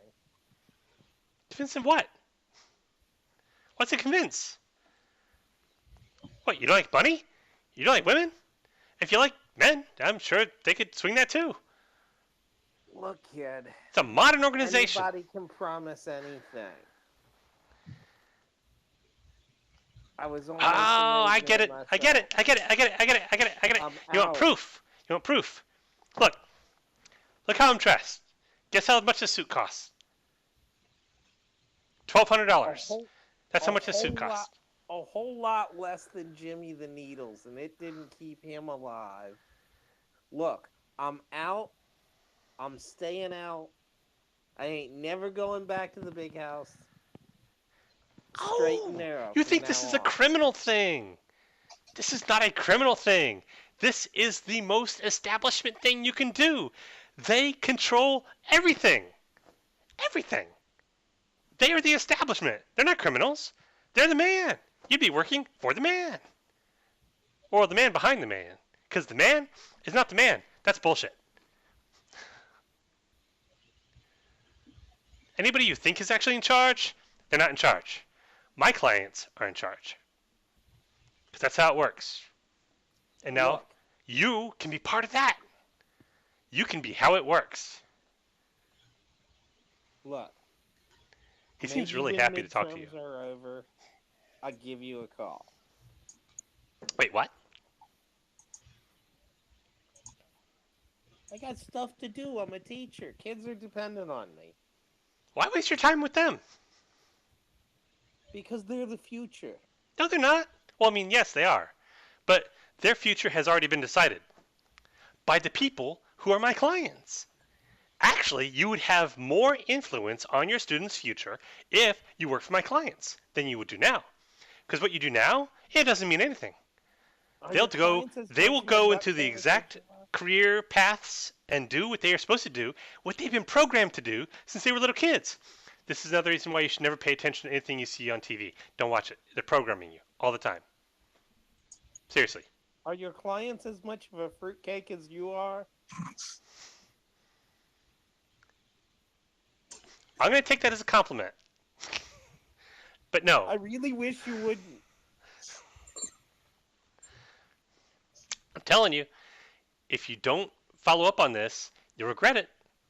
I am seriously looking at this guy like I'm trying to figure out exactly where to stick the knife. So, you're not just looking tired, you're looking somewhat hostile? I am looking very hostile.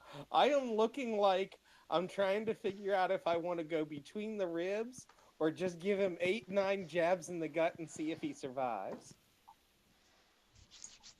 Okay. Because he don't look tough enough to survive.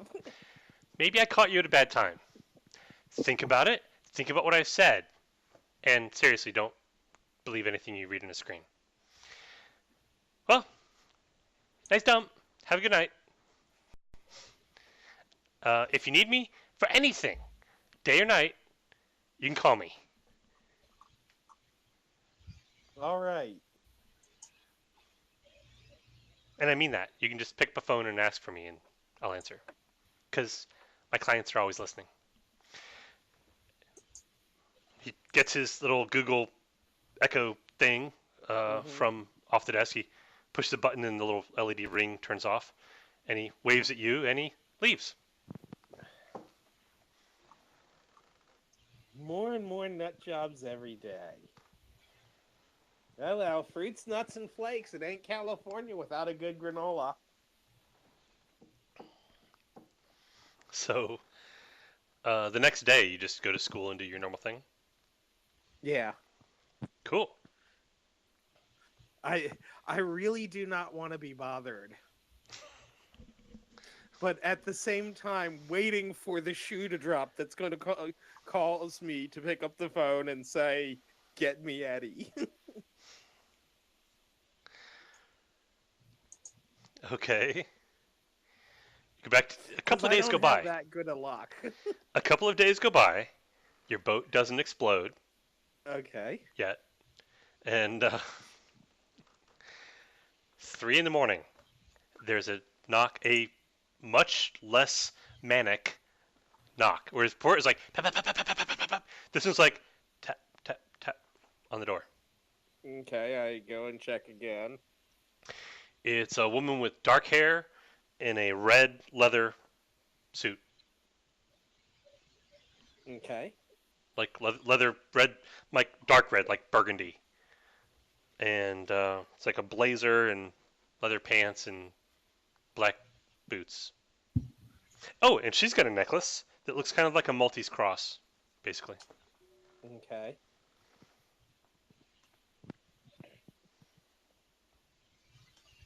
And what do you want? May I come in? And I cannot do it for very long, but she's got like a Eastern European, Romanian type of accent. Like her stresses on her words are sometimes wrong. Like instead of like architecture, she says architecture. Like that, she'll like mess up the Yeah. emphasis, which I Her probably won't be able to emphasis do. is So, Her emphasis is on the wrong syllable. yeah, it's not quite often enough to be funny, but it's often enough to be noticeable. Yeah, it's the Greco and ancient Roman influences in the dialect. There you go. It's why you eat moussaka instead of moussaka. Okay. If you were a language expert, you might be able to pick up she's actually from the Republic of Georgia, but it doesn't matter. But I'm not. Anyway, she's Okay, may I come in? Oh, please do. Can I get you something? She's Can I about head your over to the age, wet bar? fit and attractive. Yeah. I'm thinking to myself, well, at least they sent the right messenger this time. She looks around,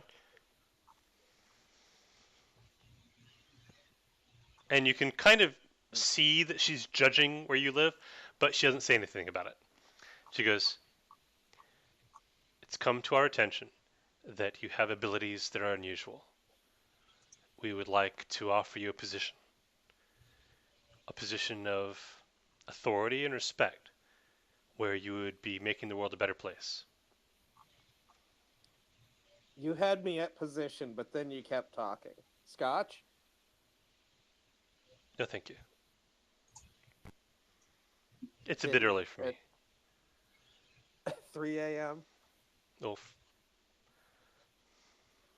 I'm on It's a different. bit late. I am on different time schedule. Pity. And I'll make myself a Scotch rocks. Because yes, my character is a heathen and actually takes ice in his scotch. That's fine. At least it's not water. Okay. Oh.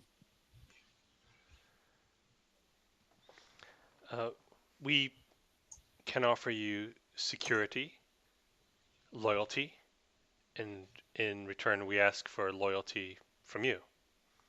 You would be part of an ancient order that has preserved the peace and safety of the world for 1,000 years.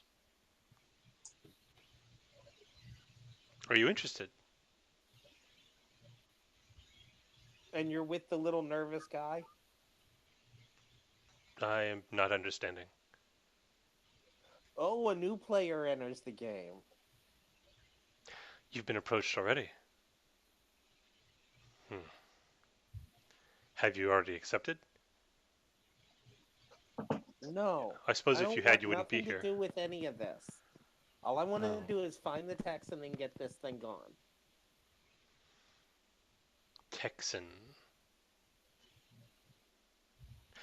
Well, if there's someone you were looking for, perhaps we could help with that. Well, the nervous guy, he said he was with the establishment, the man. I think they might be better at finding him. If he represents who I think he represents, you would not be well advised to accept their offer. And who else would he belong to?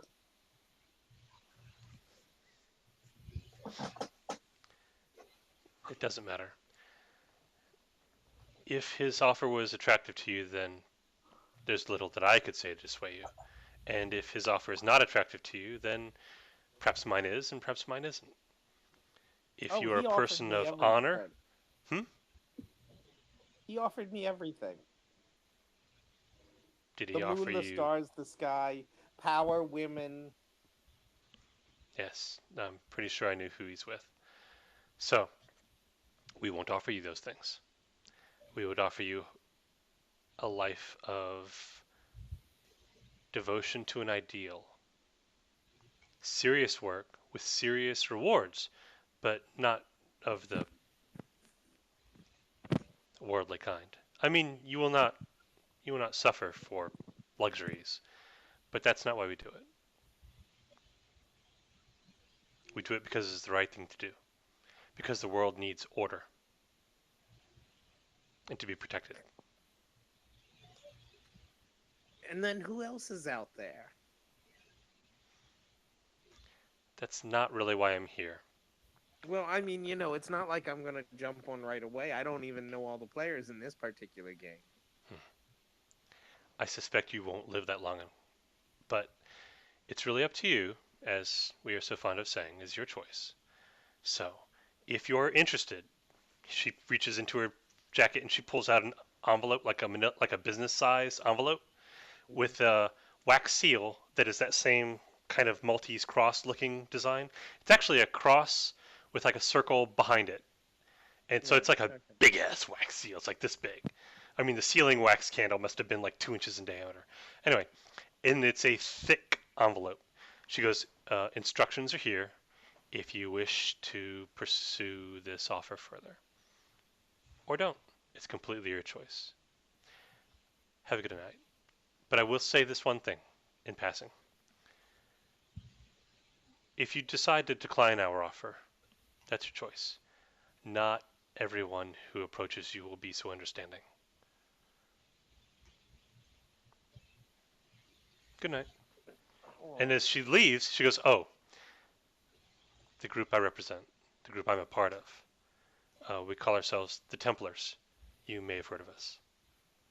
And then she leaves. I admire the scenery as I sip my scotch. She's got nice scenery. So, But I'm an what do you do? ex-con. It's not like I'm the most moral guy in the world to start with, right? That's fine. Don't mind you watching her leave.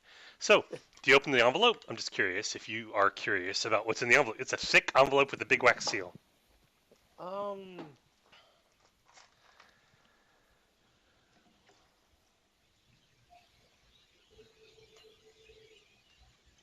I'll stick it with the card. But not open it? Not open it yet. All right. How many days go by? You just gonna wait for people to show up? Yeah, I want to know the players. I've Okay. worked in organized crime. I know you don't join the first family that asks. Now, do you drive to school or do you take a bus? Los Angeles has excellent public transportation. Excuse me, not as good as New York, but still better than Virginia, which it sucks. Pardon me. You can talk. I'm listening. You know what? Depending on how far it is, I'll probably take an electric bike. Electric bicycle. All right. You are on your way. All kinds of shortcuts you can pull on an electric bike. You are on your way to school the next morning. And you need to roll. Here we go. 2d6 plus 3. Please. I rolled a 9, so that would be 12. And then the person who is trying to run you over, let's see what they roll.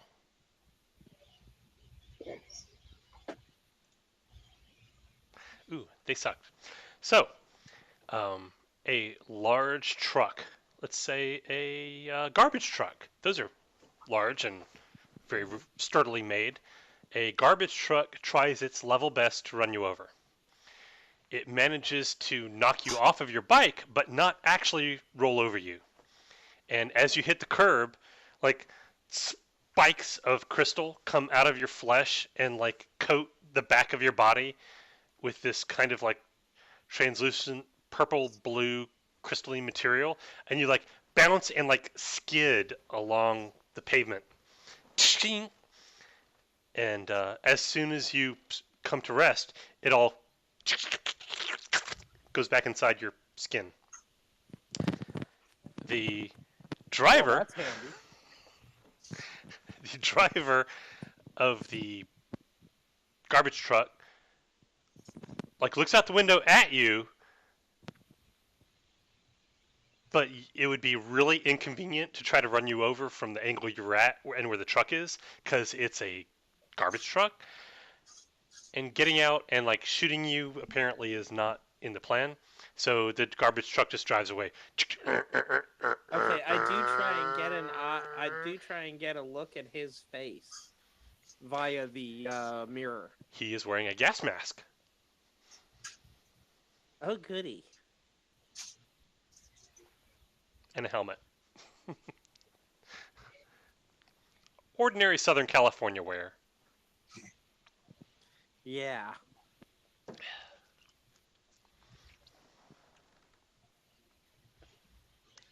Okay, so they're playing rough, and this doesn't seem to be the girl's style.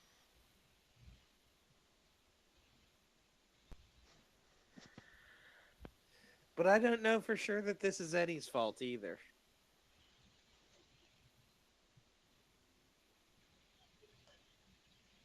Oh, a couple of people look at you Uh-huh. and walk by. And eventually someone will say, "Hey, are you okay?" But it's like the fifth or sixth person who walks past you. You all right? Did you fall down off your bike? Yeah, I just fell off my bike. You know how these crazy drivers are. Okay, well, whoever this is, they like stand up your bike. They ask if you're okay. Do you need to call a doctor or something? No, I'm fine. What, you've never been to LA before? Oh, I'm from Ohio. Figures. All right, take well, off, head back I'm to glad you're school. fine. Have a good day. Nice meeting you.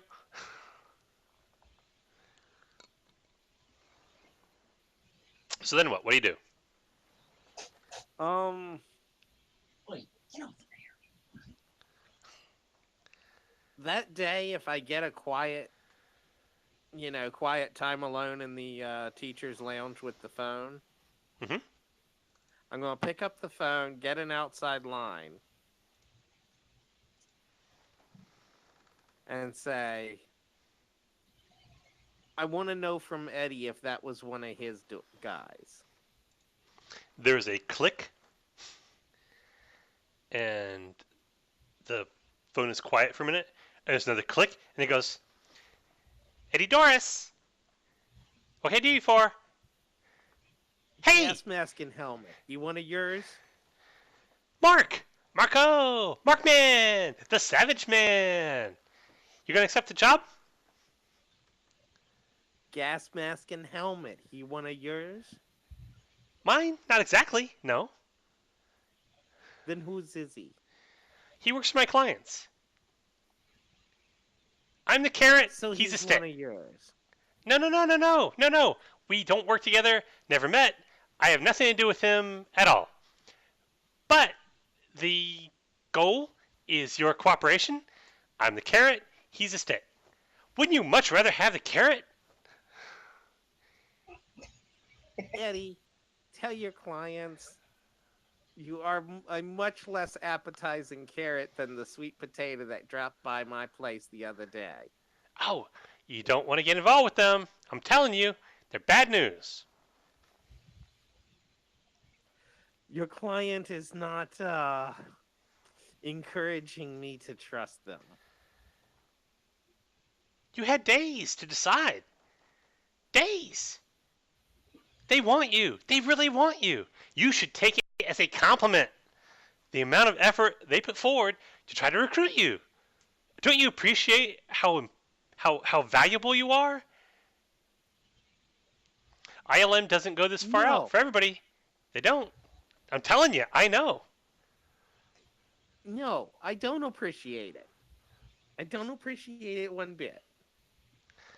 Well, if you knew more about it, What I I would think you would. appreciate is if you let me get back to teaching classes, and I will see what's going on at the next season break, at the next summer break. You're not going to have that much time. I'm just telling you. I'm telling it to you straight. Do you want it straight? Because this is what straight sounds like. You don't have that much time. You're on the board now. And then when your piece is on the board, you can either do or get done. That's what they say. That's a thing they say. They say, you either do or you get done. And we're not done. That's what they say. So what if I do and you end up getting done? What do you mean? Tell your clients to back off. You might misunderstand my role in this process. I'm here to attract you and make you offers you will find compelling. I'm here to help you. I'm not here to carry messages back. That's not what I do. Are you here? I'm here to help you. Are you here to help your client? Yes. By helping you. By helping you see that this is the best thing for you. Tell him to either back off or buy a bunch of body bags. Wow. Click. That's okay. Organized crime. He's been in the rough stuff. Well, that was hostile. Hey, let's go back to Lloyd. Yes, sir. Apparently Mark Savage is playing hardball. He's honestly thinking about opening up the letter from the chick now. The chick has just become the attractive proposition. Well, we'll let you stew on that for a bit. And meanwhile, on the 30th floor, you are there the entire rest of the day.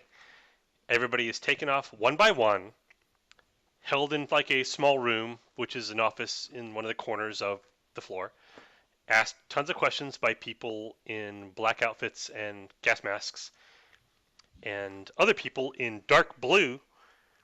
You're thinking at this point they must be uniforms because several people are wearing very, very similar outfits. They're dark blue, and they've got like white piping in places. It's extremely stylish. It looks expensive, but it also looks like it's a uniform rather than an expensive suit. Right. And then those people are brought out, taken to the, escorted to the elevator, put onto the elevator, and taken to a different floor. It eventually becomes your turn. They ask you to describe everything that happened from the time you walked in the building today until the time you got off the stairwell and entered the 30th floor.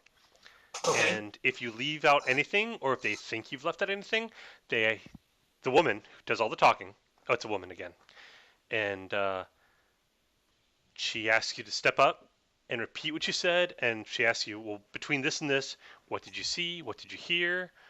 It's extremely tedious. It takes a good hour to do. And considering there's like 30 or 40 people on this floor, by this time, it's probably like 4 in the morning the next day. I will act as much as everybody else who has been through this. I will act like them. I will act like this is ridiculous, that they're essentially, not that they're wasting my time, but that everything that they're putting me through is exceedingly inconvenient because all I want to do is go home at this point. However, That's I will pretty tell much how them, most people are acting. Yeah, exactly. that's what I'm saying. All I want to do is go home and teach class. I will tell them the complete and unvarnished truth up until the point where You turn on your camera? the interesting stuff starts happening. Yeah. What do you tell them about that? But to tell them as soon as I heard the gunshots, I ducked and hid. Okay. So she asks really specific questions like, what path did you take? Where were you standing when you heard the gunshots? What path did you take to where you hid? Who was around? Who did you pass? All kinds of crazy stuff like that. Okay. What was on the computer screen, the video monitor, on this pole that you would have passed when you walked past it? What was on that screen? Things like that. She's really super precise. Okay. Having studied interrogation techniques, I will give information that somebody in my position would remember, like what path I took to get to wherever I was hiding, but I will omit details like I have no idea what was on the blasted monitor. I wasn't looking at the damn monitor and stuff like that. Okay. You've got conspiracy theory follower, which I think would very much aptly prepare you for this sort of thing. So Okay. roll 2d6 plus that, and she's going to roll her interrogation, and we're going to see if you fool her. My total is 10.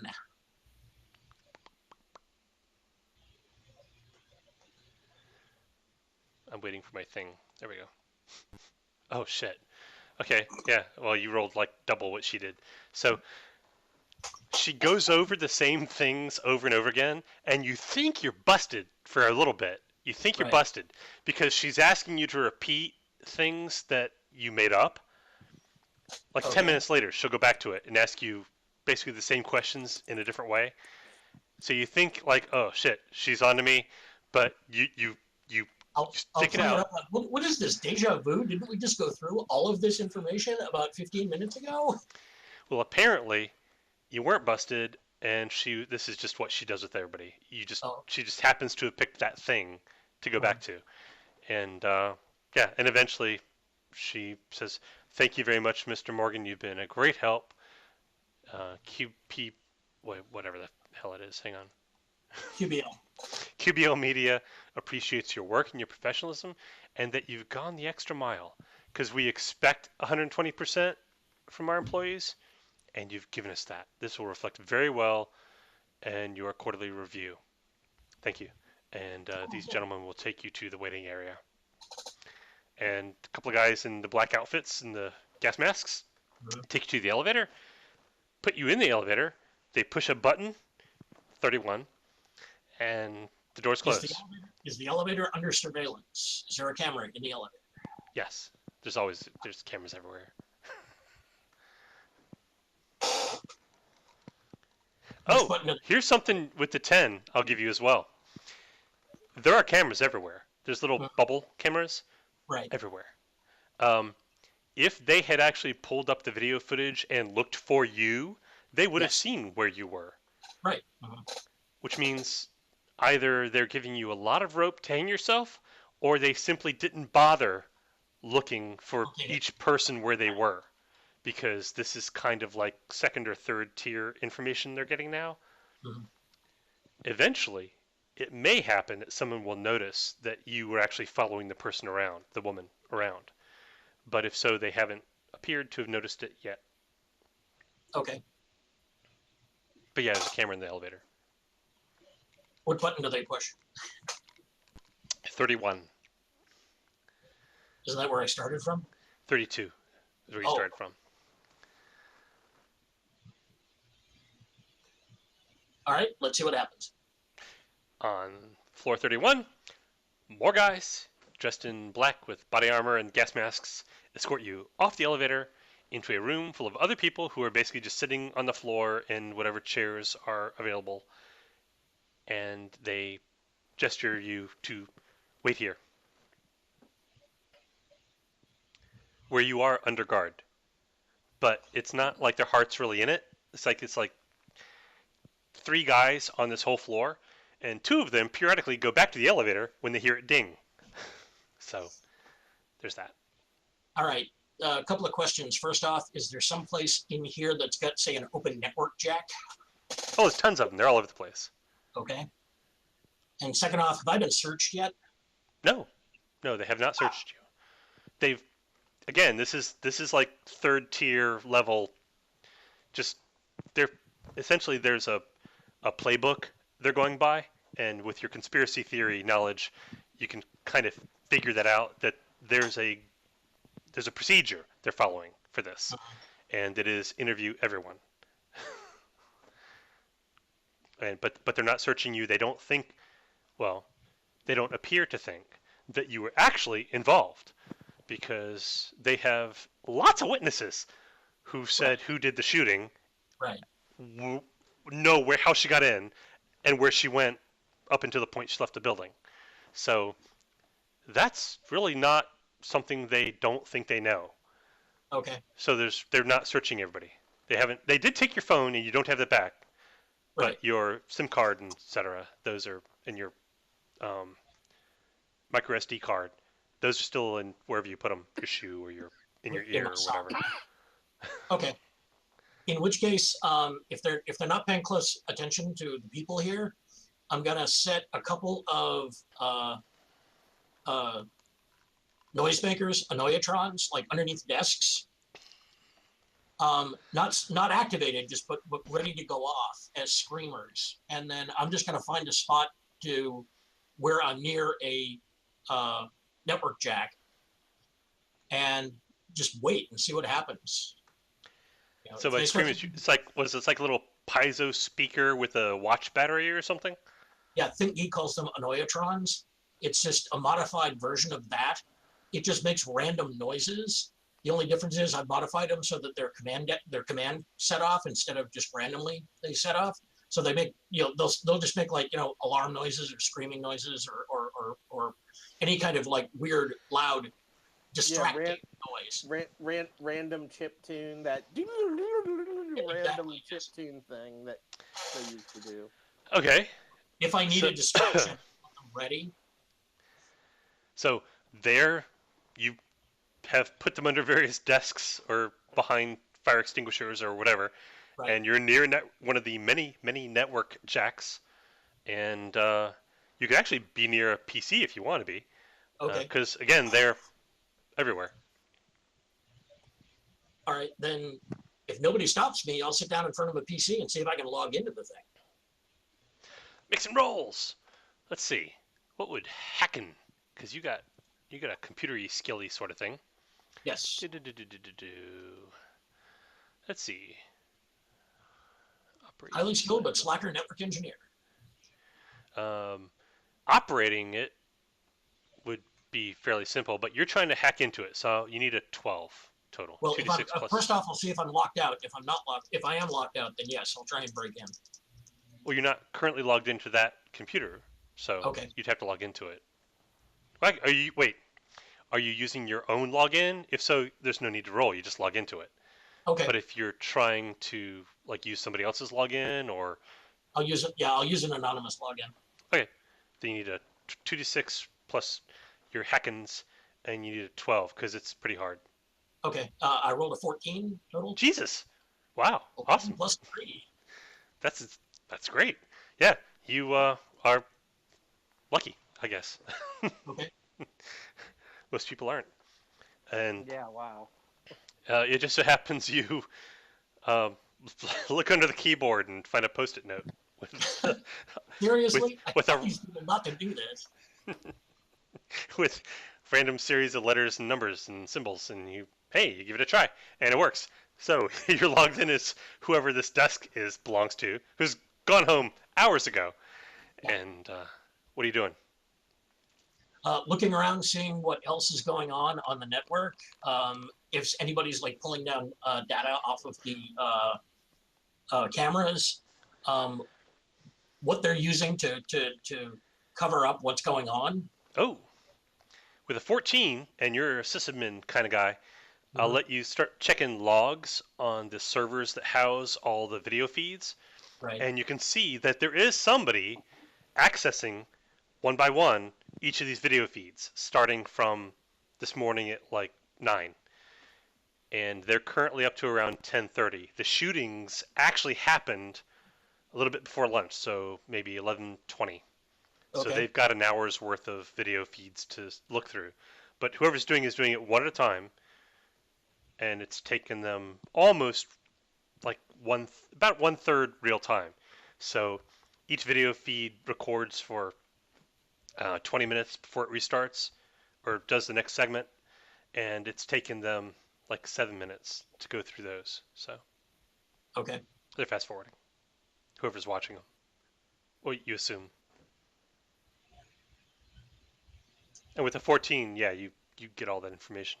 You can even get the IP address they're doing it from, which is somewhere on the 35th floor, which you've never been to. Never had a reason to. Okay, in which case, from what I can piece together from the server logs and the timestamps, what I need to do is move the ones that are relevant, the ones that they're going to be looking for, where the actual incident took place, and just give it another number, or move it down the list so that it's out of sequence. Okay. And then see if I can find something that's really banal and boring that I can put into the sequence where it's supposed to be. Okay, make another roll. Like the exact same the exact same timestamp from the day before. Just swap the 2 days. Right, yeah, something like that. It's going to be something really boring that they'll have to really be on the ball, or be looking for the shootout in order to catch it. I only rolled a 9 at this point. Well, you're already in. At this point, all you're doing is renaming files, which is super, super easy. So you're not really rolling to do it because that's easy. You're rolling to do that and then change the timestamps so that they're all correct. I mean, the actual timestamps on the file, not just the file name. So you're basically cleaning up your path, cleaning up your fingerprints. Let's call it fingerprints. Yes. You're cleaning up your fingerprints so it doesn't look like anybody's changed anything. So, yeah, you think you did a good job. They'd have to go back and look at whatever day it is you didn't delete the ones of her actually doing the shooting? No, I just pictured the video with you in it. You didn't actually delete it, you just renamed it? Right. Yeah, they would actually have to go look through like thousands of hours of video to actually find it, which they may well do, but not today. Anything else? All right. Do a quick count and just from a approximate number. Are all the people that they interviewed before, all of them here approximately? Yes. Okay. So everybody is just getting shipped through and Stored. Sent out here. Yeah. Okay. Which might make you a little nervous. I don't know. It'd make me nervous. Yes. How are they doing bathroom breaks? Around 6 in the morning, 2 more people have come in. The elevator has dinged twice. 2 guards go, escort somebody in, tell them to sit down, and then stand there. And then like an hour later, give or take, it dings. They go, escort somebody in, tell them to sit down. 6 in the morning, elevator dings. They go, they bring back a plastic cart full of styrofoam boxes stacked up. And they just put it there and they point at somebody and say, distribute these. And whoever they pointed to gets up and gets a box and opens it because they want to see what's in it. And they say, oh, it's breakfast. They turn to the other people sitting there who are, half of them are dozing, and say, it's breakfast. And they just start handing them out. They hand you one. Okay. I'll have breakfast. It's an Egg McMuffin and a little oval hash brown patty. And there's also bad coffee in a little paper cup with a lid.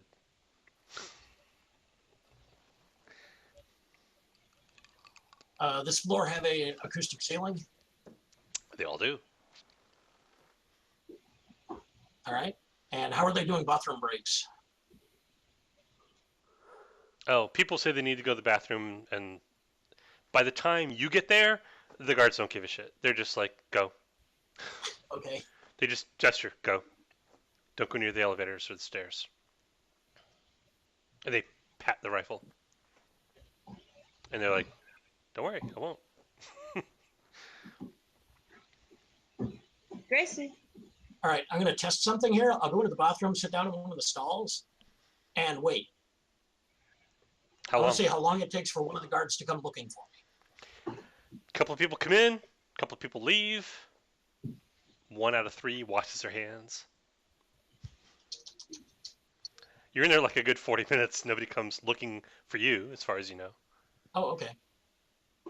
The people who come in actually use the bathroom. Right. Cool.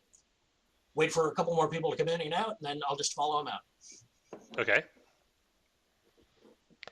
No one seems to notice. When somebody else gets up a little while later, get up, go into the bathroom too, get in one of the stalls, wait for the other person to leave. Once the bathroom is empty, get into the ceiling. Okay. Sure. Why not? Lloyd is totally reminding me of those days when I actually used to do this stuff. What?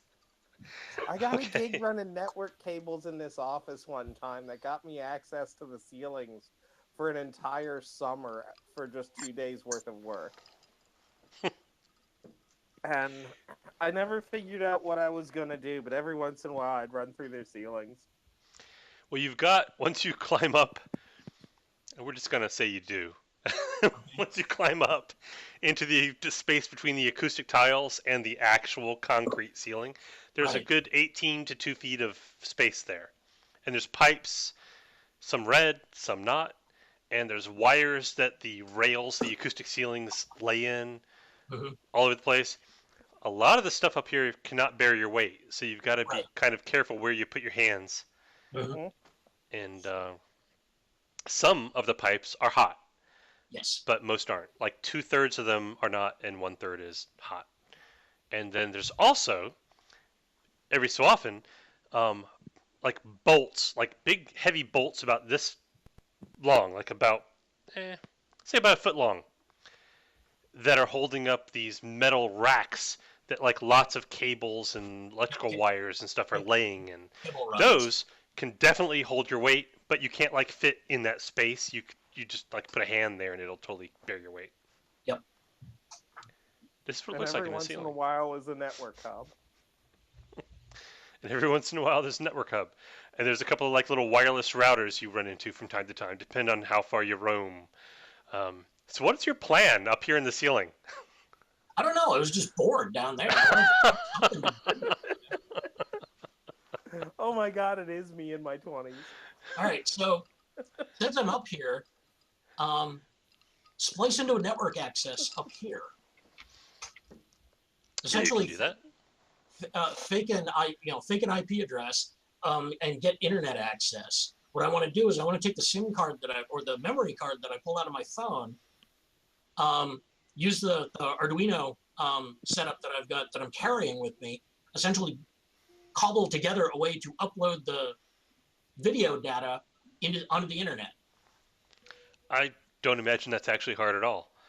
All you need is Yeah, like a that little sounds widget really to connect easy. to your little palm top of your phone. You need Yep. a SIM card reader for your palm top of your phone, and a shell account somewhere that you can log into, which you can easily do. I mean, fuck, I could probably do it. So, It, yeah, you upload it to where? Like YouTube or what? a bunch of people that I know. Ah, part of your Discordian network of But Agents part of of the Chaos. all people who I know only by their online names. So yes. Their handles. But by the way, just wanted to let you know what was happening and download the information to them. All right, you do that. It's a good, well, her whole like shooting rampage, so to speak, Yeah. only took like around like 4 minutes Yeah. max. So it's not a huge amount of video. Pardon me. The only thing that makes it larger than it sounds is that you've got video from like 5 or 6 different cameras over that course of time. So that makes it larger, because it's not in HD exactly, but there's a bunch of different cameras recording that 4 minutes. So maybe total of like, I don't know, 15 minutes total worth of video. It's really not that much still. Still, it takes you like a good, well, on this, actually their internet speeds, network speeds are really good. So it's still only like 8 minutes to upload the thing.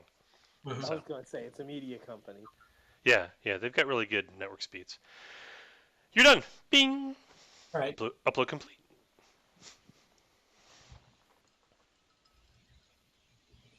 Yeah, you upload it to an anonymous torrent site that is on the dark web that you know that your handle associates all like mirror. Like it's a place where they can put things anonymously and then get copies of them and have it distributed. Because you're sneaky. Justin Bieber fan site drop, yes. You upload it next to like, next season's Game of Thrones leaked episodes, that kind of thing. Correct. All right, and I want to find out what they're going to do with the rest of the sheep that are downstairs, so I'll keep an eye on that. From the attic? I mean, from the ceiling? Yes. Okay.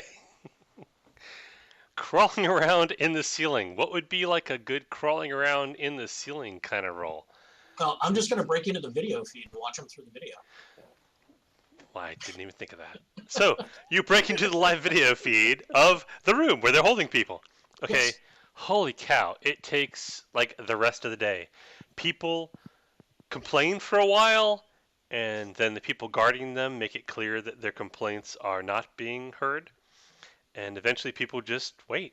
They're basically like people stranded at an airport. They just basically wait. From time to time, trays or carts of styrofoam boxes with food come, and you get pretty hungry. So, around 36 hours after the shooting. Okay. If it's going to take that long, at this point, it takes a long-ass time. I'm getting bored again, so I'm going to start doing a check on rival news media companies and see who is a rival news media organization from. Well, there are some, sure. Yeah, and start sending Fox them or CNN or whatever. Right. Yeah, and then just go ahead and send them the video feed of what's been going on, up with the shooting. Wow. About 2, maybe 3 minutes after you do that, the 30th floor is flooded with guys in these military uniforms with guns. And they order everybody to stand up, put their hands over the head, and they're searching everybody. But if you tap into the 30th floor, where you were held before your interrogation, doing the same thing there. So at this point, the 30th and 31st floors, and you're in the 31st in the ceiling. Right. There's probably like 20 guys with guns, with gas masks and so forth. And also, those guys, from time to time, do go to the bathroom. Just letting you know. They're not robots. When the food comes, one guy at a time will take a styrofoam box and leave and go into a room somewhere and presumably eat it, and then come back, and then a different guy will take a box. So they like rotate one guy at a time to go do that, to go eat, and they use the bathroom one at a time every once in a while. So they are apparently human, just letting you know. They're not like zombies or robots.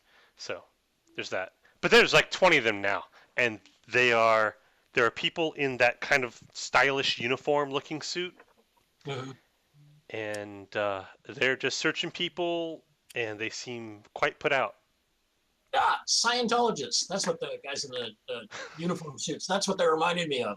I've been watching the show on the Scientology, and all the guys in the Sea Org wear uniforms like what you're describing, like dark blue with white piping on it. That's what. Oh my God, Scientologists. Brandon, is it actually the Scientologist?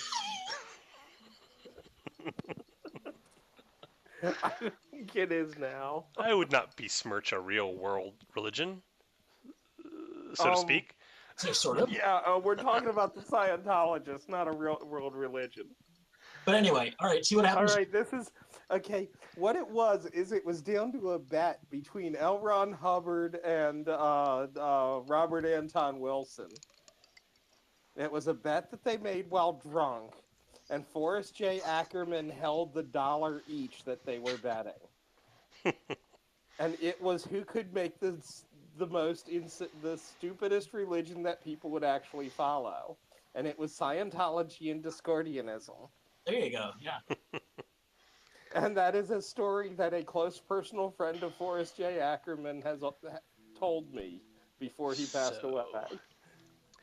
So, Someone needs to make a decision because this is getting out of hand. So I'm gonna roll some dice, and we're gonna see what they roll. I'm And- calling up the girl. I'm opening up the envelope after I get home. Cause dude, trying to run me over with the garbage truck, that ain't cool. Hey, well, I'll get back to you in just a second, Donald. Actually, I want to do Kieran and then Donald. It's Okay. getting kind of late. Is anybody in danger of turning into a pumpkin? I want to go like another 10, 15 minutes. Is that all right? That's fine. I'm here till 11. Yep. Oh, okay, good. I'm good till whenever. Um, I'm good until 6 o'clock tomorrow evening. Well, I promise not to go that far. So, Please. Lloyd, Yeah. John Morgan, make your slacker engineer roll 2d6 plus 3. And since you are already hacked into the feeds and everything, I'll give you a bonus. So 3d6 plus 3. Oh.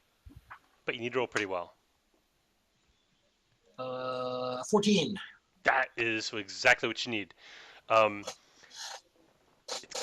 They've been searching people and just taken everything. Like their watches, their Apple watches, or their, Orochi watches. Whatever. Their wallets, their everything. Pardon me. But it's not really going anywhere. It's like there's like a detente. There's people standing there, the normal people, the drones, the workers, and they are clearly like, "What are you guys going to do?" And the people with the guns clearly want to do something but haven't decided what yet. And they're like talking in small. The people in the uniforms and things are talking in small groups, and then you kind of sense that a decision has been reached, but you can't hear that. Right. About 10 minutes later, there's a ding, and there's 2 carts in the elevator, and they push a cart out on the 30th floor, and they push a cart out on the 31st floor. And the person who pushes the cart out says something to the soldiers who take them, and soldiers nod.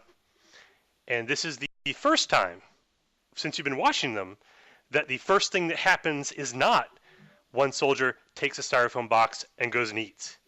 Right. The soldiers do not touch the styrofoam boxes. They just push the carts out and tell people to eat them. Set off every alarm in the building. Okay, all the alarms go off. Everybody's looking around. What? People's normal response is to want to head to the stairs. The soldiers stand in their way. Can I set off the sprinkler system? Sure, I will do that then. you're wired in enough to do that. Okay. Okay. Sprinklers go off. People start. Let's see how well the guards are maintaining their composure, because this is kind of a weird situation, and it's raining on them now, and they have gas masks, not scuba tanks. Okay. A couple of people slip past the guards and head to the stairs, and you see the guards who see that happen are like, Are we shooting people now? Do we shoot them? And you see like that hesitation. You can't actually hear them, but you can almost hear them saying, "Wait, are we shooting people now? Right. What are we doing?" A decision has to be made. Are we shooting people now? It's like somebody in one of the stylish suit / uniforms. It's like, God, just does this. And the guards all basically just holster or shoulder their weapons and out, and they go into evacuate the building mode, and they just tell everybody to leave. Okay, cool. I'll evacuate the building. Everybody leaves. That's not how they wanted that to go. Good. It is, however, revealed later that day to have been some kind of viral marketing ploy from a company that makes orange coveralls. Really? Yes. It was all simply a marketing ploy. None of that actually happened. Ha ha ha! QPL Media is, they make some very clever, kind of funny Twitter comments about it, and like, huh, well, you almost got us, but since no one actually got shot, and here's a video from that actual time showing nothing happened. So it's all in good fun, but kind of in bad taste. But we get it. At least one pundit is outraged, yes. Oh, there's always somebody outraged. Exactly. Again, you could show videos of kittens, and at least one pundit would be outraged. Have you no shame, sir? And yeah, How dare you of course, like your those kids boss's play boss piano. and those guards are actually dead. Are really dead, yeah. They're full on dead. So there's that. But nobody seems to ask about that. So it's all okay. Meanwhile, Karen, you get to the police station. No, I don't. I go. You don't? No. I was thinking about this because on the way there, it's like they followed me somehow. I run to there's clothing stores all over the place. I don't care if it's a thrift store. I run into one. I'm sure I got something on me. Buy something and change it in the subway bathroom real quick. Like every stitch of clothing you got, you just change completely and stuff the rest in a trash can. Yes. Okay, cool, awesome. And then what? And then I head over. Okay. I'm hoping I got rid of everything they could track me with. So they followed me somehow. Oh, Sarah Boyd also picks out some stuff and asks you to buy it for her. Although, whatever you did to make me pass through the turnstile, I still can't touch anything. Can you fix that? You don't need clothing right now, dear. I made you invisible too. Oh, perfect. Thank you. Myself.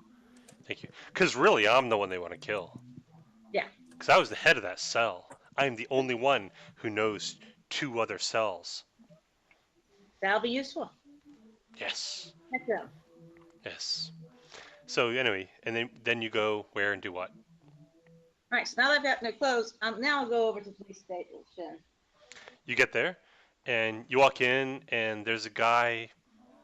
It's a guy, we'll say, looking at people come in, and you see he's like off to the side, and he kind of stands out to your eye because you were looking for people looking suspicious. Oh, damn. And he looks suspicious because he's intently looking at people who come in to see if they match some kind of description he's been given. He sees you, and he's like squints a little bit, like, and he like steps forward hesitantly, and he says, "Excuse me, Miss Day?" Who? Oh, I'm sorry. And he goes back to where he was standing, and he's like looking at people. Yeah, I already know where my friend's office is. You just go there? Yeah. Okay, cool. Officer Bannerman, or whatever somebody in charge of public relations would be. I don't know what police ranks are. There's like a sergeant, and then there's like something above that, and then chief of police. So there's like a big gap. Yeah, that you don't know anything about. Yes. Oh yeah, so there we go. And it depends on what jurisdiction. We'll just call him usually head of above public your- relations. Usually above your sergeants, you're going to have your lieutenants and your detectives and your captains He's probably a captain if he's not. Let's say he's a captain. So, Captain Bannerman. Captain rules a squad of specialists. There you go. And the specialists are public affairs. So, Captain Bannerman's office. You head there. You go in. Sarah Boyd comes with you. Yep. She says, wait. Are you sure we can trust this man? Uh-huh. Because they have eyes everywhere. Uh-huh. Okay. You've done okay so far. I'm going to trust you. All right. So. Yep. Walk in. Yep, he's there. Hey, Cap. He looks up and he goes, Charlie! He stands up. He goes, are you okay? How are you doing? I had a guy waiting for you downstairs. Did you not see him? Well, I guess he didn't see you. So, yeah, sit down. He, looks out in the hallway, closes the door, closes his little Venetian blinds on his windows. The one on his door and the one that looks outside.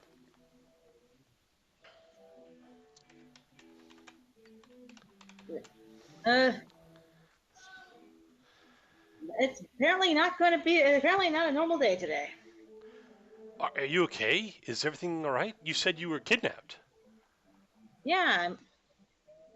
And then, so give him a really, really basic synopsis, leave out critical details, like going through walls and stuff like that. But, really, really basic synopsis of, and, very basic timeline. Leave out the fact that I went willingly. It's like, as far as I'm concerned, I was kidnapped anyway. So, so as far as he's concerned, I was kidnapped. But, just really quickly go over it. Okay.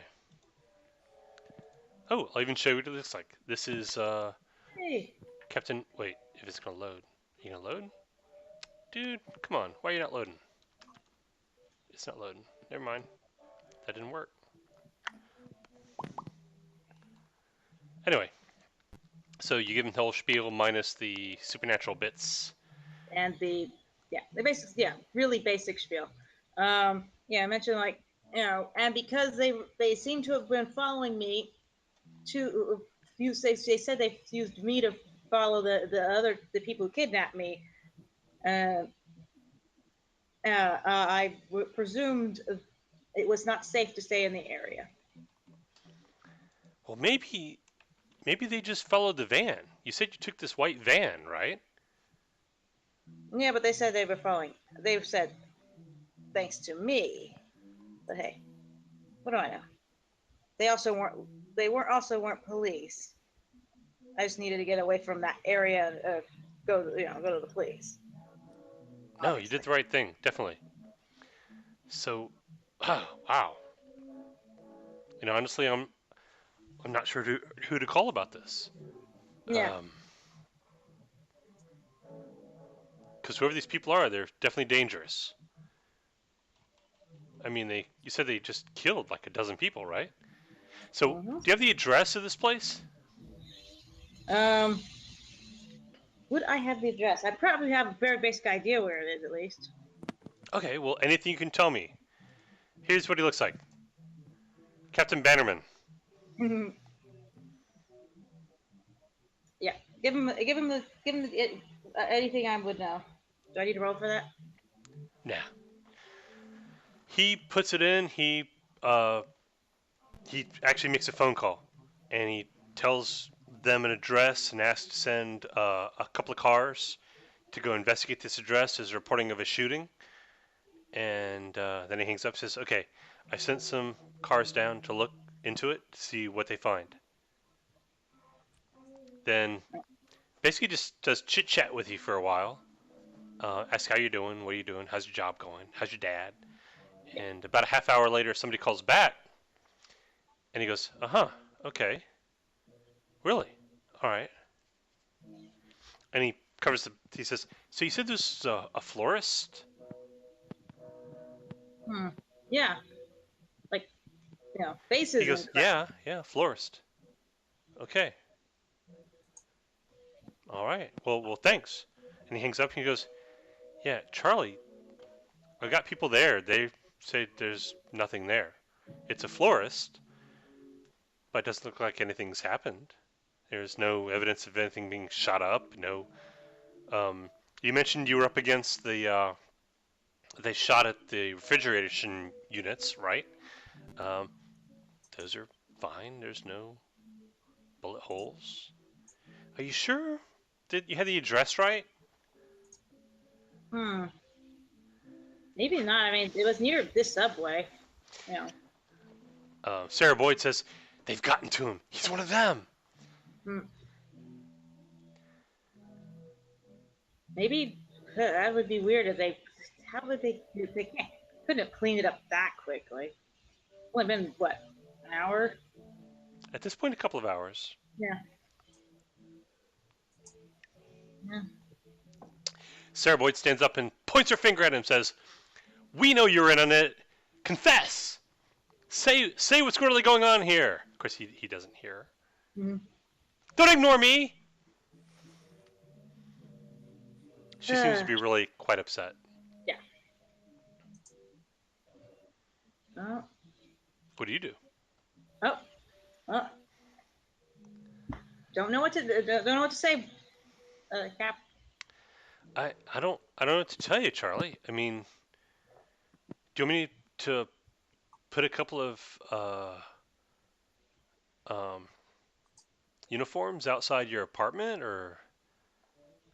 I mean, do you feel safe going home?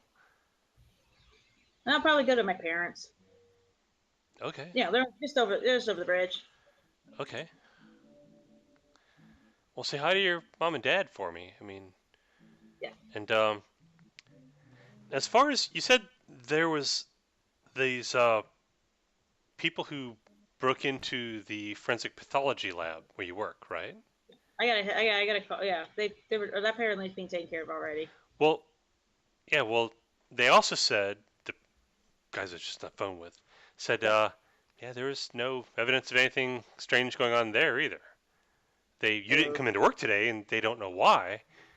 But that's weird because when I spoke to somebody on the phone, they had been told I was kidnapped. Really? Who's that? Who told you that? He gets a pen.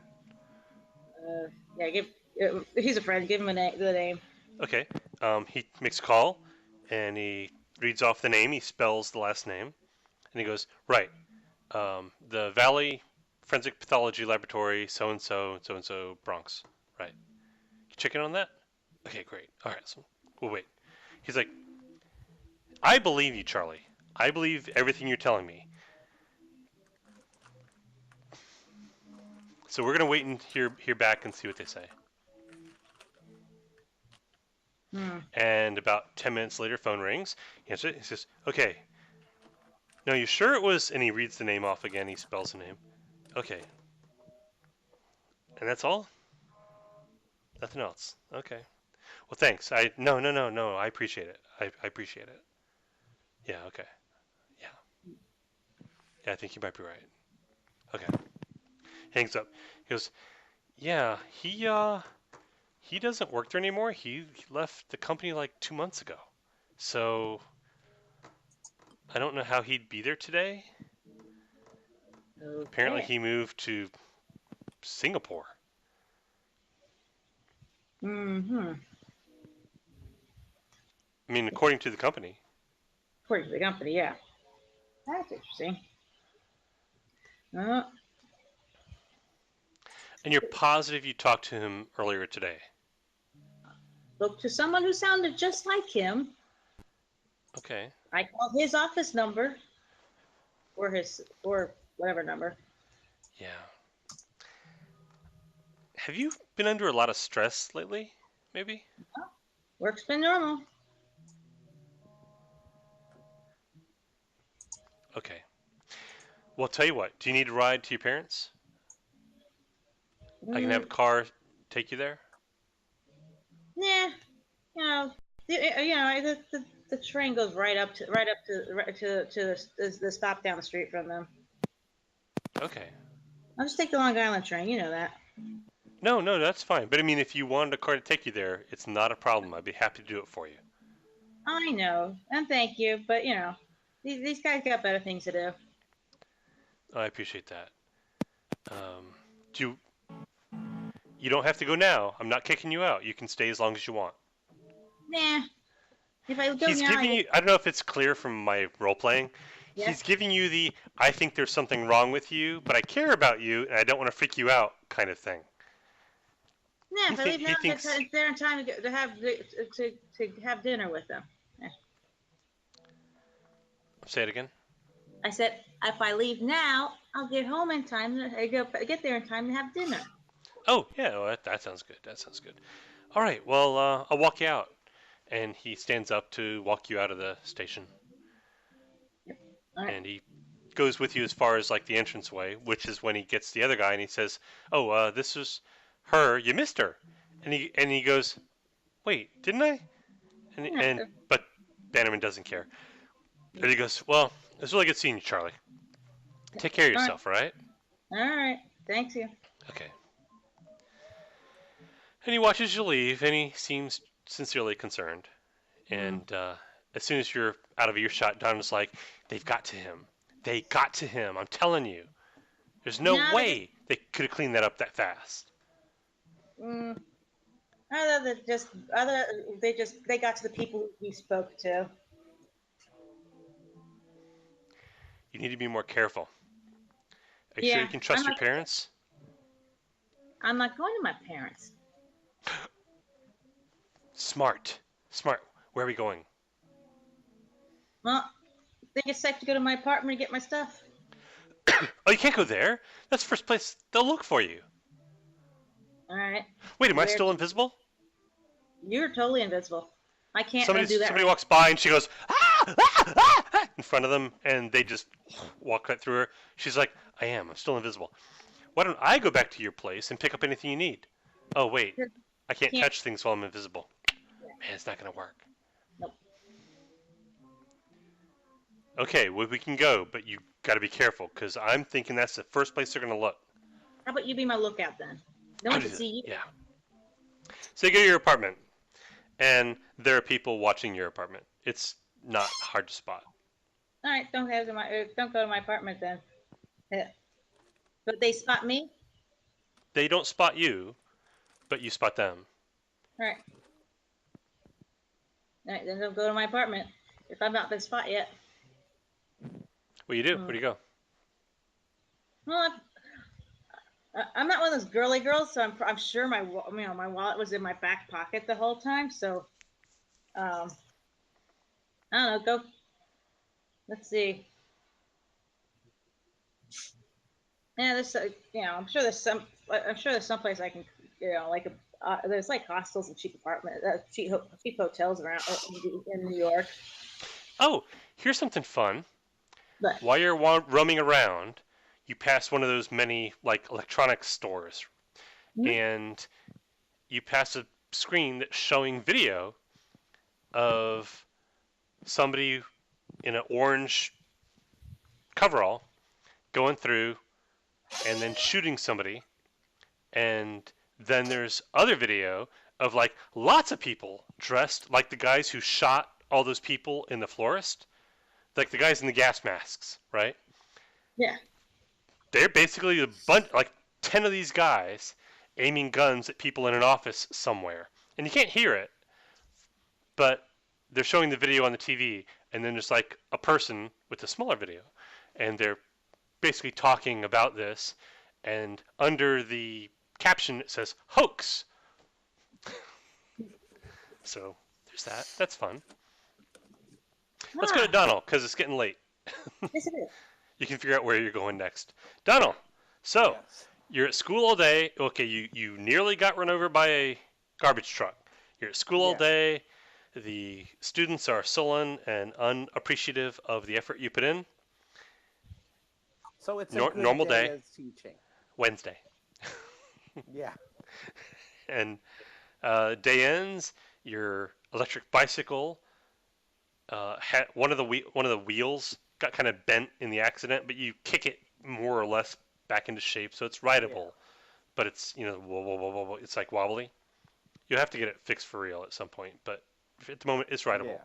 So you ride back to your boat, or what? What do you do? Yeah, ride back to the boat. Okay, you ride back to the boat, and then what? What are you doing? Um, Pretend I'm interrogating you. Tell me step Nope. by step what you do from the moment you step on the pier. okay. You have 6 minutes. I walk into 5. the I step on the boat, head into the cabin. I stow the bicycle where you know what? I probably put the bike in the trunk of the car because I gotta go get it fixed. Oh, you have a car. Um, Okay, great. Yeah, That's it. You have like some big ass German sedan, like a Yeah, BMW number I. a W128 Benz with a LSX with a Callaway Great. Magnuson Awesome. supercharger. Whatever. And yeah. Letters and You numbers. don't want to know. Yeah. Find me a picture and I'll post it online. But not right Um, now. Yeah. Basically, a late '80s, early '90s Benz sedan, the big You one. go in the boat. Go in the boat, pour myself a drink, and my eyes fall on that envelope. And you know what? Since the other guys tried to kill me, I'm gonna go ahead and open up the envelope. Okay. It is a cream-colored piece of very expensive paper that matches the envelope. Back in the olden days, people used to do resumes this way. Yeah. It is I a handwritten. I have actually sent in resumes in matching envelopes. Yeah. It is a handwritten envelope, letter rather, with a fountain pen. You can kind of tell by the thickness and thinness of the strokes. It's with a fountain pen. All it is an address in London, and that's all that's on this piece of paper. Wrapped in the paper is around $2,000 in American money, and around $2,000 in. Is England still using euros for right now? Yes. Okay, Well, around- euros and pounds.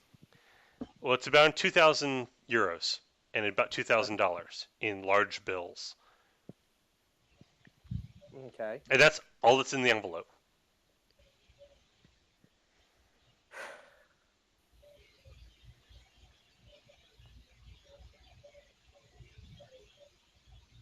Now, how do I get the... I guess I gotta close up the boat, drive across the country, and then hit the... Yeah. Unless I'm taking the boat through Panama, which is an expensive prospect. It's gonna cost a whole lot more than $2,000 to get my boat anywhere. So I'm winterizing the boat. At some point, you turn a knob and the boat explodes. We're just going to cut to the chase on that. Yeah. Jump in the car and go. At some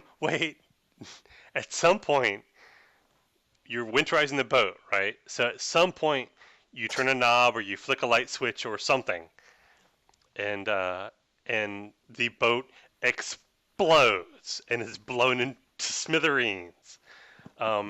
You feel like your skin all harden, and you land in the water like a good couple of seconds later, and you're underwater, and then you feel like something weird happening with your throat and your face, and you have like this panicky, I'm drowning, and then you're like,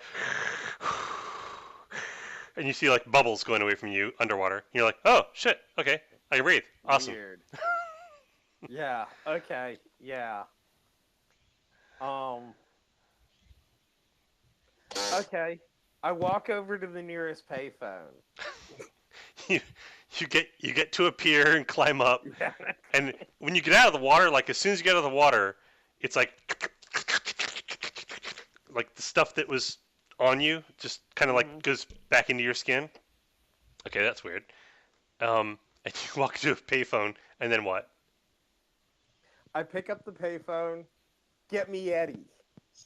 There's a click, and it's quiet, and there's a click, and it goes, Eddie, what can I do for you for? Hey! I thought I told you to tell your clients to back off. They don't answer to me. I told you, I'm the carrot. Somebody else is the stick. It's not my department. Have you reconsidered? I have actually.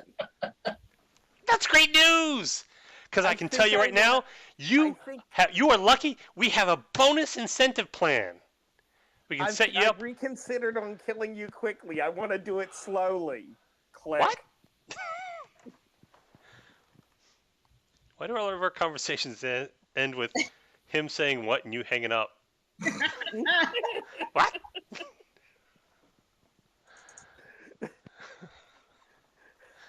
Okay, I guess I'm headed for London. All right, guys, I gotta take off at this point. On that note, I don't have good closing music, so this has been Conspiracy Theory, and hopefully I'll be slightly better prepared next week and have something more to do than try to kill you. So this has been Donald Von Griffin and Kieran Torres and Lloyd Montgomery. And me, Brandon Blackmore, the GM. Have a good night. And don't believe anything you read on a screen. Unless you wrote it.